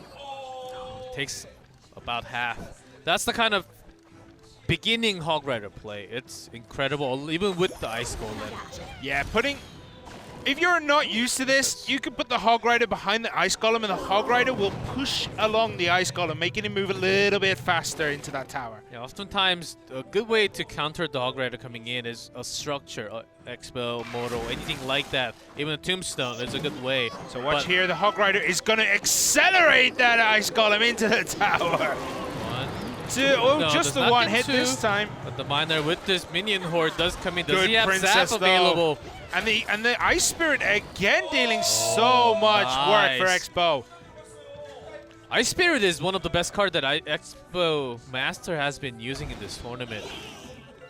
Yeah, I think he's gonna wait. He has a very cheap cycle, making sure that he can hit these Ice Golems with the Hog Rider behind. This time I don't think he's gonna do it so much. Yeah, he's just dropping the Hog Rider on the other side. Bats are gonna go to town though, but that should mean one more hit. The barrel now as a counterback comes out from Expo Master. A good way to deal with. And a mini P.E.K.K.A. goes straight into that Ice Golem. The Princess taking out all the bats. Mini P.E.K.K.A. goes down far, far too easily, but the log comes out, clears up the Goblin Gang and the Princess. So let's see some counters happening here. Well, Charshu does have lots of ground units to delay the Hog Rider and also to do some damage onto Hog Rider before it gets to the tower. But the log will be a big problem for Charshu. Yeah, he has too many squishy units. At the moment, Expo does have a large advantage because this is going to go down to probably overtime. Great log there. Nullifying that barrel. Mini P.E.K.K.A. is not going to nullify the Princess, and this is looking very, very dicey. Was close to get a damage off. If you let that mini do any damage, Hog Rider does One connect hit. one. That puts it into rocket range, and we haven't seen that last card. That's got to be a rocket, surely. Let's see, or even a fireball. That will not take it out, Oh, but those will goblins didn't even get out the barrel as the log comes down. But here comes another Hog Rider straight One to hit. the tower. Down to 62. Anything will just take care of it. Yeah, Log nice. is enough. I think a sneeze would be a good idea here for Expo Master to take out that tower. Here comes there's the the log, log. and that's gonna be game. Unless that miner can deal the damage. And even a rocket. He had the log and the rocket available. So Expo Master comes out on top of this group, taking the game 3-2 against Chasu. What a game. What a series we had. He was relying on Expo so much. But at the end, as we expected, it was about time to change the Expo, making sure that your opponent will be expecting an Expo coming out, and he did not use it, bringing the old favorite. He was using the Hog Rider for himself at the very beginning of the tournament, bringing the Hog Rider doing direct damage from the start of the game. He basically did 1,000 damage with that first hog. Yeah, and putting the Ice Golem in front to make sure it takes all the damage and putting it on the Hog Rider Express, it's such a good opening strategy. Oh man, and with that, Expo Master will be on top of Group B and advance as a first place. What a game. That was a close series as we had lots of 3-0s and 3-1s, but haven't had a 3-2 for a while now. We do have it between the top two. This was a crazy match. Yeah, Expo Master taking it. Chasu coming in second though. He is definitely second at this point. And what a play. We have, I will write 1+. And also, here comes, oh yes, the camera's on too. I said, here comes, I don't know, something. Something's coming. I mean, I was expecting the was coming. replay to come in straight. I wasn't expecting it to come on to us. I think we're going to see a replay of game number 5 here. 5, and also a close one actually was game number 2. I would like to see game number 2 or even 1, but they had lots of expo play. I want to see more expo play because I do want to learn, as I know there are a lot of you out there who's climbing up the ladder with lots of expos. Yeah, I personally climb up with a lot of mortar, so I don't think I'm going to copy his positioning because it was not effective. Oh, the Sparky, game number 3. So he had the Sparky from the very beginning. I believe he's using the Zap just to start off. Yeah, he started with that Sap to cycle so many times. I think it was the last 3 games he cycled perfectly. So here comes a little push here. Mini P.E.K.K.A, Log, Ice Golem. Yeah, this is all pretty standard play right now. And then we see the Expo drop and the Sparky drop almost at the same time. We'll see, I think, Expo and Sparky right after. And here comes the Mega Minion and the Ice Spirit. The Ice Spirit was so good there, and it just allowed, it opened up the lane so that the Expo could start dealing so much damage to that tower. Straight damage down to 219. 2,300 damage Expo, all because of an Ice Spirit, basically. You know, it always feels so bad to be against that kind of Expo. You're getting constant hit. There's nothing you can do to defend it. I mean, you can make your opposite push right after, but it just does so much damage if you leave it alone. Yeah, but he spent way too much elixir on the Sparky, meaning that he couldn't actually defend at all. This time does push some out, but that was it. Losing that big 6 elixir for that Expo was the big game-changing point. Basically, it was decided that after that moment, there was no way of coming back into the game. Yeah, you lose so much tempo once that first Expo takes... The first Expo deals so much damage. Like, the tempo of the game just swings massively into the Expo player's favor. Yeah, we did have a 3-2 series between the top 2. Expo sends on top after that match. But we do have another final match from Group B coming up, guys, between Zebra and Edo. So stay tuned. We'll be back very soon, right after the short break.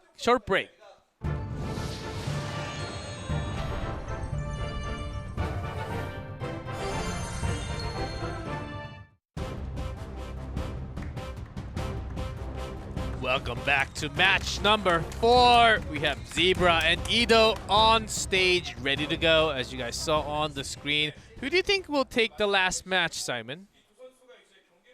Don't put me on the spot like that. I haven't thought about it. Maybe Edo, I think, might take it. Okay, then Zebra. No.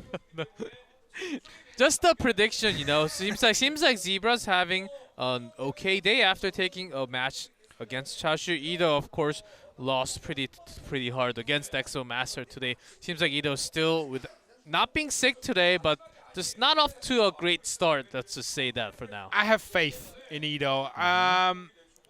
Honestly, these players are now playing for honor because neither of them can qualify, but they don't want to finish bottom of the table. Like, that's something that you'll never live down with your friends. Like, oh, hey, I saw you on TV. Good job propping up the group. Like, you never want to finish bottom. Yep, of course, you never finished at the bottom, but let's take a look at them before the match starts. 무덤 카드로 여러 덱을 만들어서 조금 유명했는데 예측을 할 수가 없어요. 이도수 태도님하고 경기했는데 이도수 태도님이 오늘 좀 컨디션이 많이 안 좋으신 것 같더라고요. 감기도 있으시다고. 제가 원래 무덤을 배달려고 했는데 머리가 아파갖고 다른 걸 배내버렸어요. 그래가지고 거기서부터 일단 실수가 있었던 것 같고요. 두 번째 세트 지브라 선수 가져갑니다. 그런데 지금 경기 마무리됩니다. 지브라 선수. 운 좋게 조금 이길 수 있었던 것 같습니다. 지금까지 제가 경기력이 너무 안 좋은 것 같아서 제 스스로도 좀 마음에 안 드는데 마지막 잘해서 유종음이 거두도록 하겠습니다. 다양한 덱을 준비해갖고 2승에서 2등으로 한번 올라가 볼게요.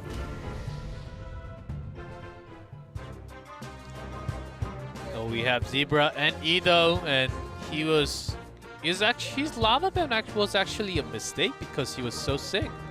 Yeah, I think both of us found it a bit weird that he was banning Lava Hound in that game.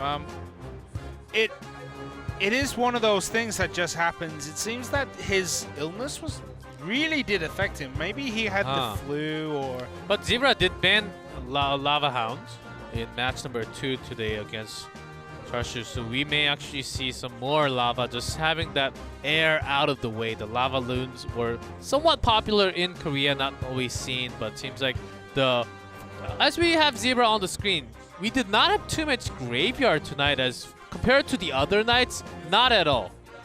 Yeah, and it's an interesting choice. I mean, Zebra here is 2 and 3, and Ido here is 1 and 4. Yes. I had to count the losses there quite quickly. Like, yes, you need good eyes for that, of course. Yeah, like both these players are just playing for pride. I don't know if we'll see Graveyard though tonight, because I think both players are gonna try something a bit different. Well, as we are ready to reveal the ban card, I think I got an update that, the spoiler alert, we will have some interesting ban situation coming up. Well, let's see. And we... What? Alright. So, both players have banned the same card. Well, that's a bummer, and he's a bomber now. Well, he's been bombed. The first bomber ban, I believe, from Korea. This is the first time we've seen bomber the whole tournament. So I guess what this means is both players just want to have fun in this game. They're not being overly competitive. They're just like, yeah, just ban the bomber. It's fine. Like, I'm already bombed. So I'm dropped. No, I think it's actually somewhat of a strategical ban, if you think of it, because they will get 3 minutes to make the decks. Of course, maybe this is a way of saying, okay, let's just have something else as a ban, and we want to go full out without any crazy bans happening, you know? I want to test your 100% not banning anything like a graveyard or miner or barrel, bringing out your favorite, the best of what you can do, and let's just go head to head here. yeah, I don't know if you saw that, but the referees come over like showing them, oh yeah, you've got 3 minutes, and both players instantly put their hands up like, I'm done. yeah, I'm done. Can we just start already? Like, what are we waiting for? We have 3 minutes to talk about two players who are going to sit there, who aren't making any changes to their decks. They both banned Bomber. I mean, Bomber is such a powerful card, right? It's like one of the best cards in the game. Oh, Bomber does have some counters, lots of small mini units, and I think we're skipping through here. We didn't even have 3 minutes, but we are done. They said they're ready. Let's get right into game number 1, guys, as they are ready to jump in.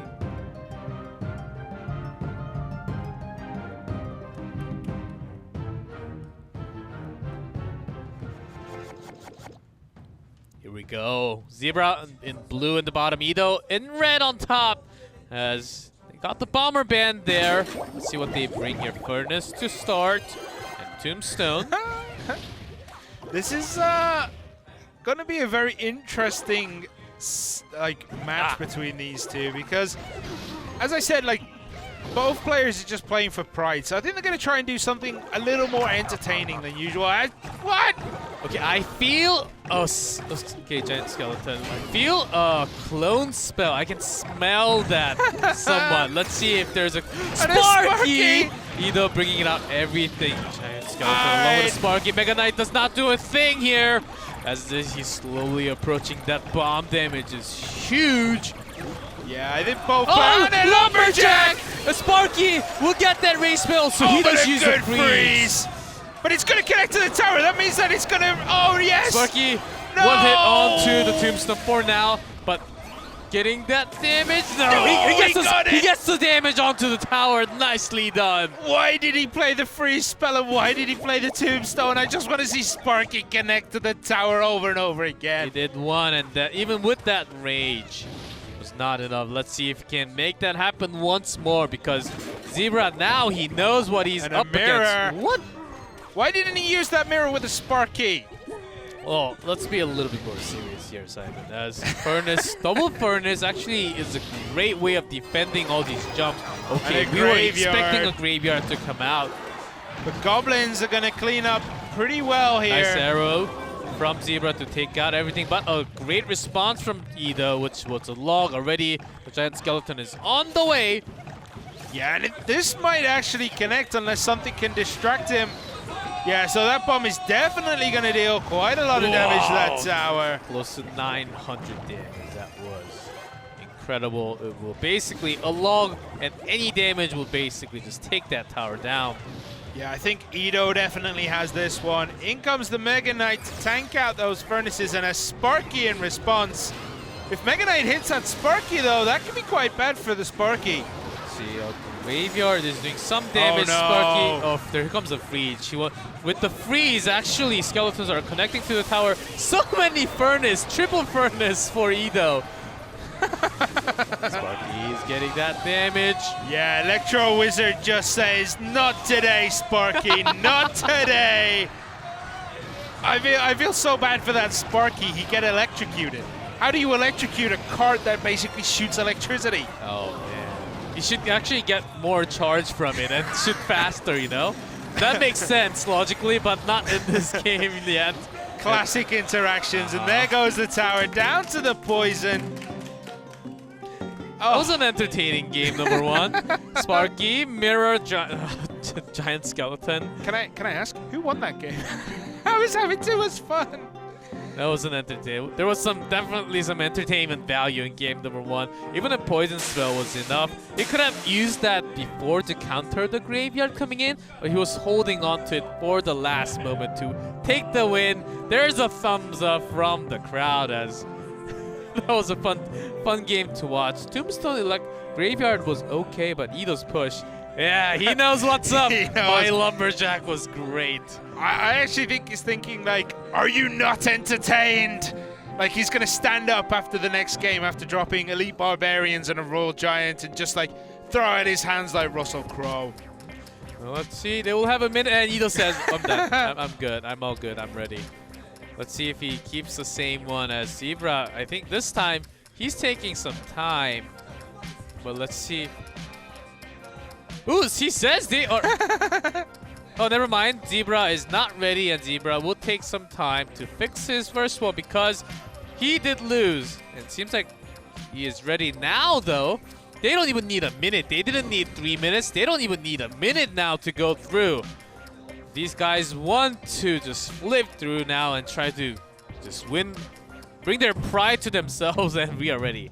What? The countdown is crazy, and we're ready. The production wants to go fast too. Let's go right into game number 2 between Zebra and Ido.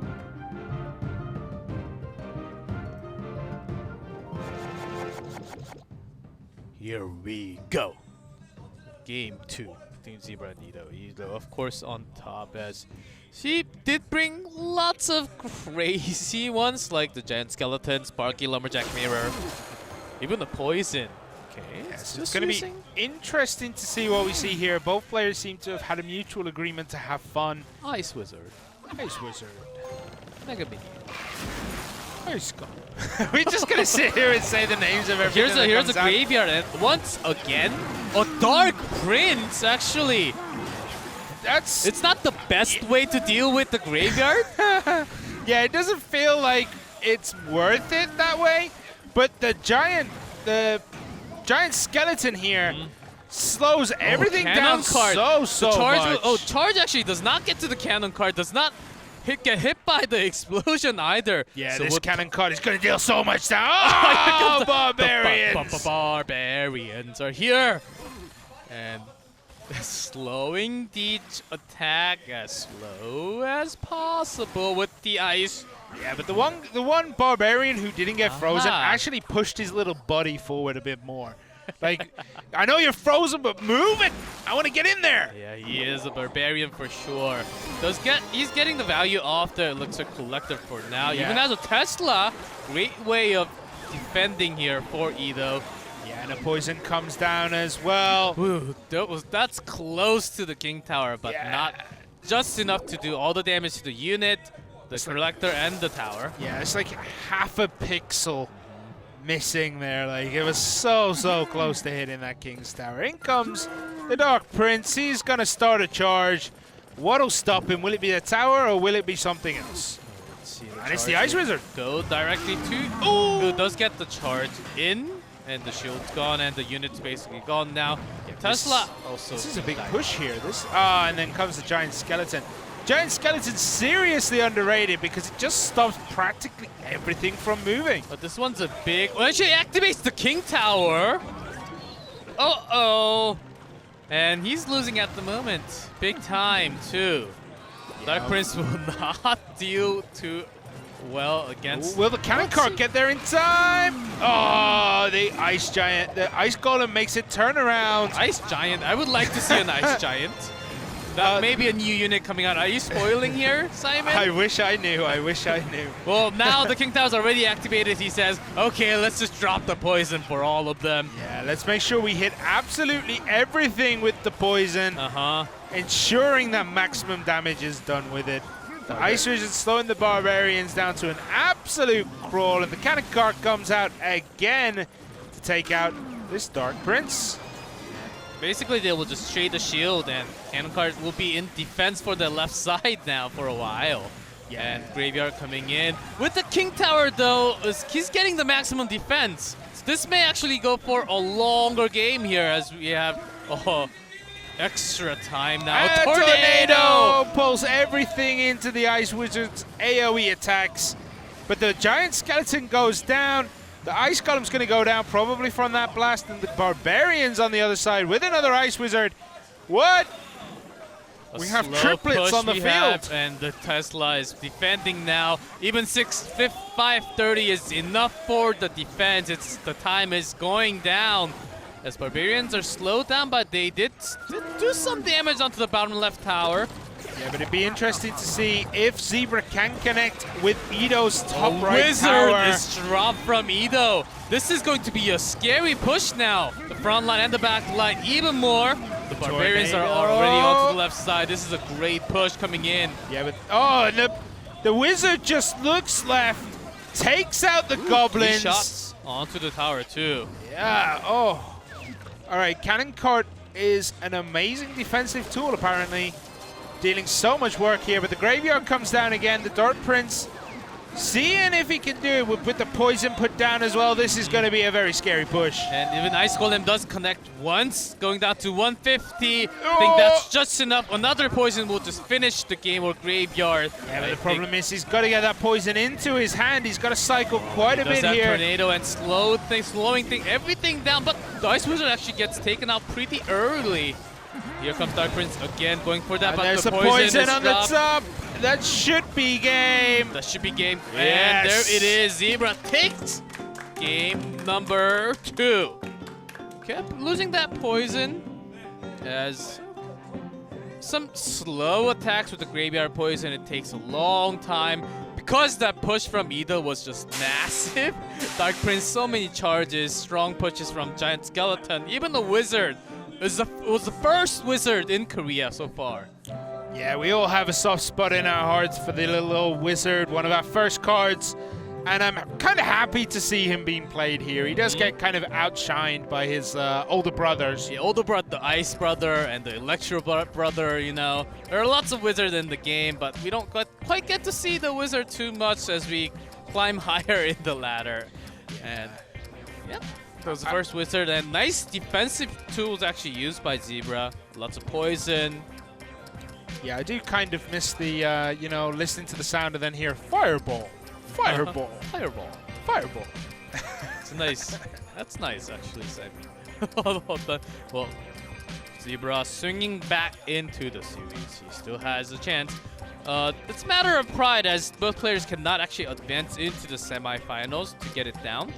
But still, now they're actually taking the full minute.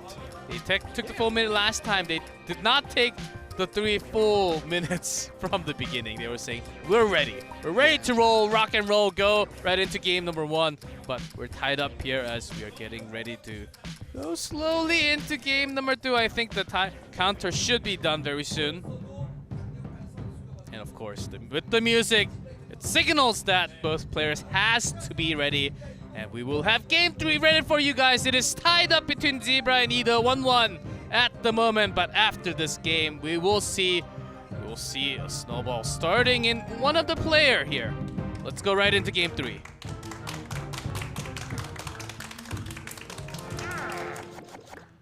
It feels like Edo actually made a few changes because Zebra last time bought a real deck, whereas Edo packed his deck with like giant Hey, skeletons. are you saying the first one was not a real deck? I mean, I'm offended, Simon. it was a very alright. It was a deck. He it was won. real, Too. but it was a very gimmicky match, right? The first one was very gimmicky. Here comes the set of barbarians now from, oh my, from the hut. I believe it's the second time, not the first time. Yeah, I think we've seen it before, and I can't really remember what it did I think or we who s- played it. But the Dark Prince is actually a good way to deal with all the barbarians come out every single time. The 2. A Hog There's the Hog Rider. Going straight to the tower, not much to defend. Has to drop the 3 Musketeer. Hog already did 2 good damage onto that tower. It's never a bad thing to drop 3 Musketeers against single targets like that because the 3 Musketeers do so much damage. Alright, so the Ice Spirit coming out here should freeze it. Fireball, but Does the miss Ice on Spirit. one. The Ice Spirit managed to connect to the tower so that the Musketeer could deal a little bit extra damage even though it only had a slither of HP remaining. Oh, we do have an even hit point remaining on both bottom towers, 1735. Yeah, nice symmetry there. Yeah, all good. Left and even, all symmetrical as... Okay, a elixir collector. Maybe this is another giant skeleton. I'm not Maybe sure. a like- golem this time. I mean, giant skeleton 3 Musketeers is a very greedy strategy, right? That's a lot of elixir right there. Let's see what other kind of body that he has. Well, he does have the knight, so maybe not. Let's see a little bit more. He is still holding on to that last card. I think that last card is going to be probably a spell. Yeah, I think Very it's going likely. to be a spell. He only has a zap on top. Incoming Nice fireball. from Zebra to take out every single one of them. Yeah, so another Hog Rider. Is he going to be able to deal so much damage this time? Oh, good zap taken out. Oh, mirror. And a mirror. Mirror What? on the bat. Why would you mirror the bats? Because if you have a lot of bats, you do get the damage to the Hog Rider. Gets taken out. Oh, Can he catch him? Can he catch him? This is so It's tense. slowed. Oh, he And- doesn't get him. Oh, but triple elixir collector on top. Edo will just flush around. I was really hoping the Dark Prince there would catch that Ice Golem. It was cat and mouse. As Zebra has to use the fireball to stop the units coming in, as he cannot use it to counter and do damage to the elixir collector. I think Edo will take the momentum as he is just pushing in right now. Yeah, he has so... Oh, Zebra also has a 3 Musketeer here. What? Where did that come from? That really doesn't fit the deck at all. Like, oh, and a mirrored... What? What are you doing? A mirrored 3 Musketeers gets taken out. And then a Hog Rider drops This may straight just after. be game, going straight into No, I don't the... think he's going to get too much done. Just the one hit. One hit, the bats come in. Bats do a lot of damage. Here comes the Ice Wizard to slow things down. And another 3 3 Musketeers, Musketeers. one more. They're going to pop that Ice Wizard really quickly. Zebra's 3 Musketeers comes out. Should be able to clean up here. The Knight does connect. Oh, with the Ice Golem with the body block.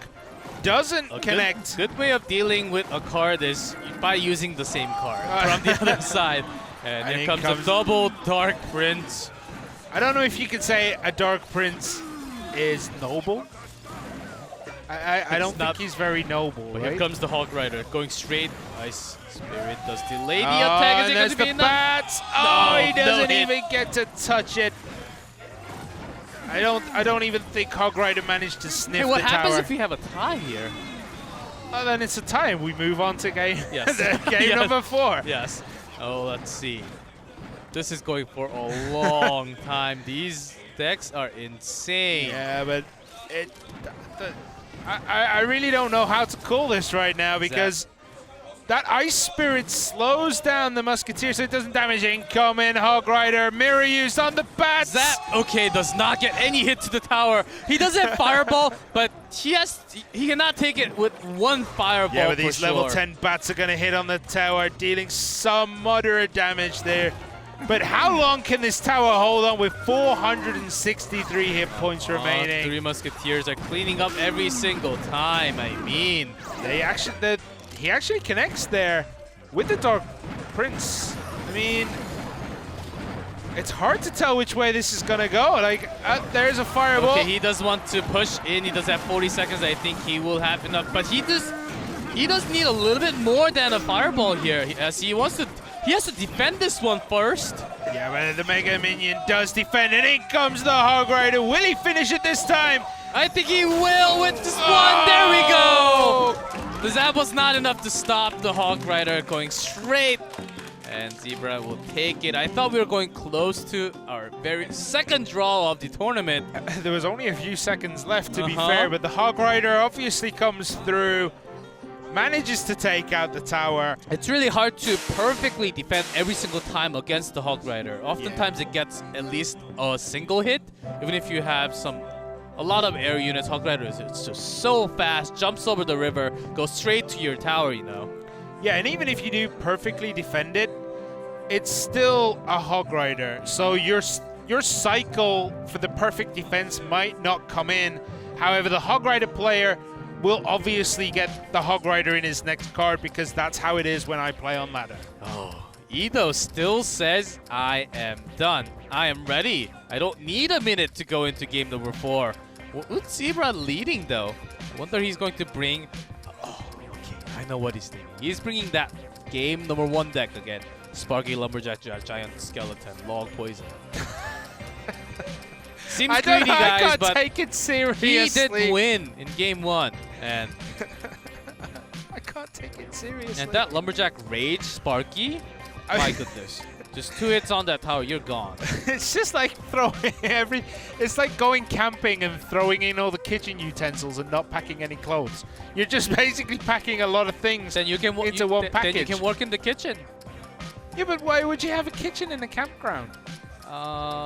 Because barbarians, they need some fire. They need some utilities, you know? Oh, you bring the wizard for the fire. Yes, and you have the pan. You bring Hog Rider for the bacon. Yes, for the big bacon. And that's it. The bats for the eggs. Oh, yes. And that's where you have it. And game 4 is ready, though, for you guys to watch between Zebra and Ido. Let's go right into game 4.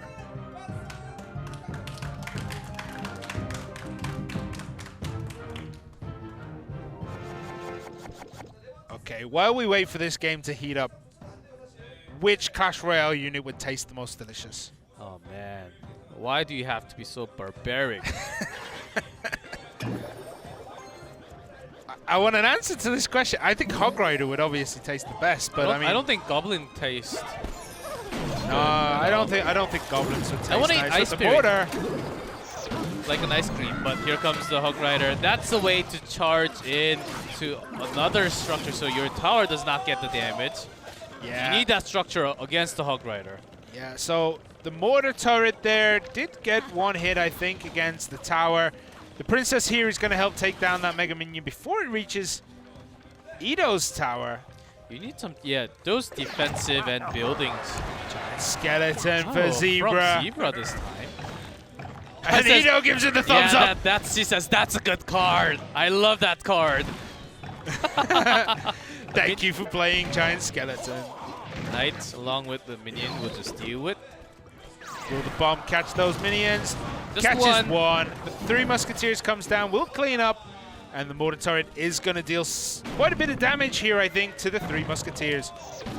3, along with Hog Rider with a giant skeleton. Zebra's being greedy in this last game. The Here comes the Goblin goblins clean it up. Just 1 hit, though. Miner comes in on that tower.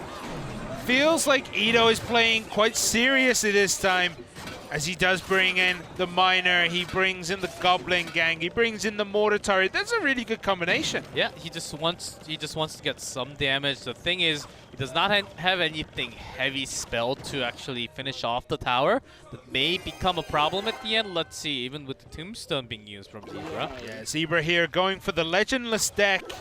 No legendary cards at all. He's playing as if he is in Arena 7 right now. Well, even without any legendary, I'm pretty sure you can still get up to pretty high place. Here comes the skeleton.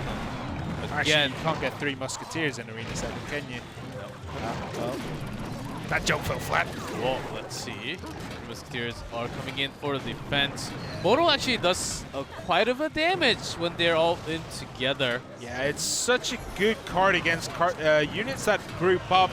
The Miner actually dealt quite a bit of damage down onto that bottom right-hand tower. And he doesn't see, Zebra doesn't seem to have anything left to defend his bottom left tower. But the top right tower for Ito took quite a lot of damage, and the Hog Rider comes in but hits the mortar. Oh dear, the battle helped clean that up nicely. Mortar actually goes right between the 2 skeletons there.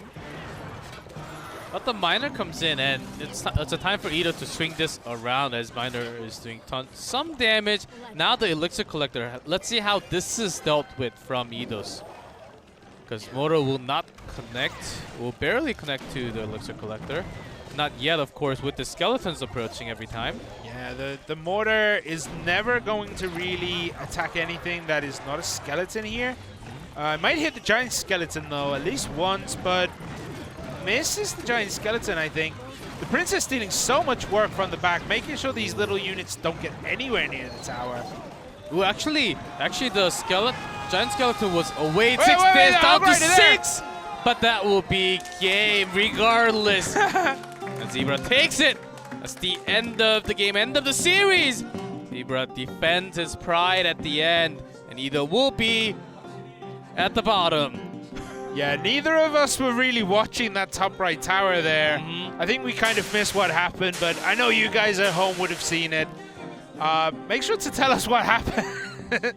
Tell us what happened, please. No, he got all the elixir value from the elixir collector, Yeah. and he just had the skeleton on the left as a tool to distract, and he actually went all the way to the right with the 3 Musketeers. Nice way of approaching, as he was trying to take down the right one anyhow, but nice way of distracting distributing your resources. Yeah, well, it distracted us as well. Like, we were focused on that Yes. tower. It looked like it was going to go down, Well, it's a but giant skeleton, and it's a giant one on the arena. But Zebra takes it with the 3-1.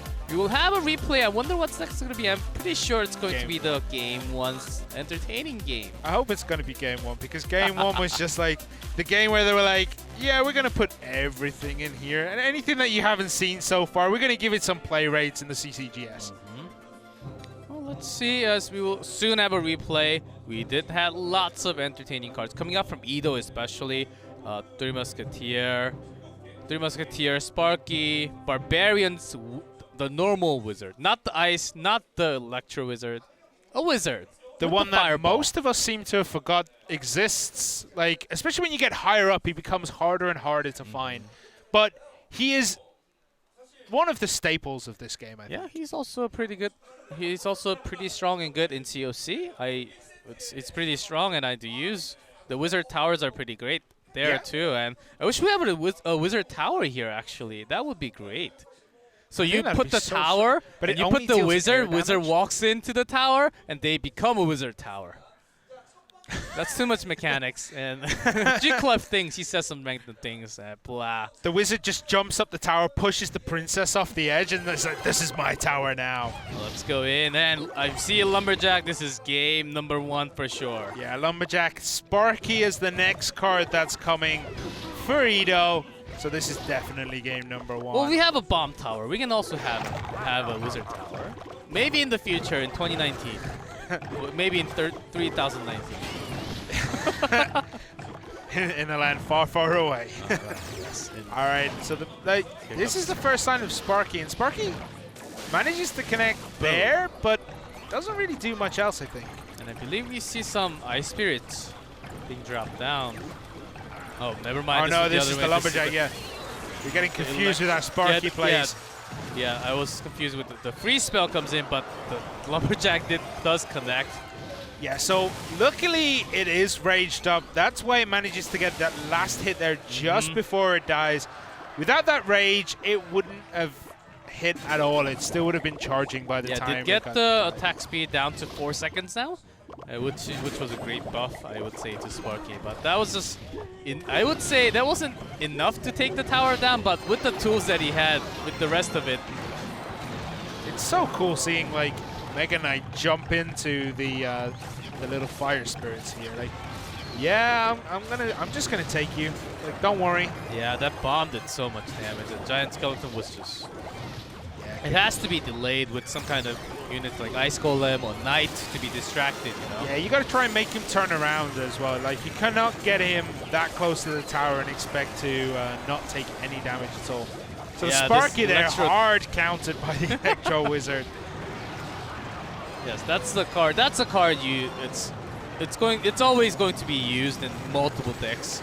Electro Wizard is one of the best ones. And Poison just to do the rest of the damage onto that tower. And that's how Zebra, not Edo, actually taking game number 1. But after that game, he lost 3 straight. Yeah, Zebra turned up the heat, and we ended up with Zebra taking the game 3-1. Well, that's it. And we did see lots of crazy cards and even mirrors being used today. We had lots of interesting cards coming up.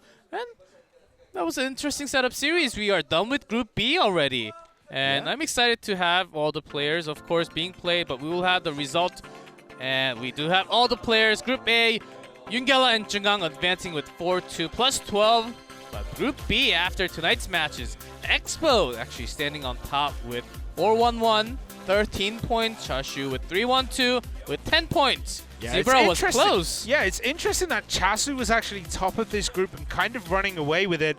And today just didn't perform as well as he did before, and finished second, which means he's probably going to have to play Yungela, which is going to be a very, very difficult match for him to play. Well, we'll see what happens with the decider match that's going to come up next time, as we have everything. So, as you mentioned, we do have the first, second from each group versus each other, but with the winners, we'll have the decider match, and because we have a playoff system after, the decider match will decide who gets to stand on top, as we have a playoff match, just like the baseball system, kind of. I don't know the baseball system. Oh. I'm English. Well, the winners from here will be on top, so the losers from the beginning has to climb up to the final spot. That's the kind of ladder playoff system that you guys probably all understand if you follow any other sports, and that's because that's the reason why we have the decider matches going on, and that will be coming up next time. How was the set of matches from Group B tonight? Interesting. Even though the result was basically done after the first game, we still had some very, very entertaining matches. We had some crazy games. And the player who I thought was going to storm this group ended up finishing second. Oh yes, Chacho actually dropped both of his matches tonight, and if he did not have that kind of result from days before, he could have actually went down. So Group A, Group B, we're having some upsets even, I would say. Really, even June dropping down from Group A and Zebra not making it. But that's it for tonight, and we do have decider match coming up in a few days, guys. So hold on, and we will be back with more Clash Royale action from live, well, not live, recorded, but still from OGN Seoul, Korea.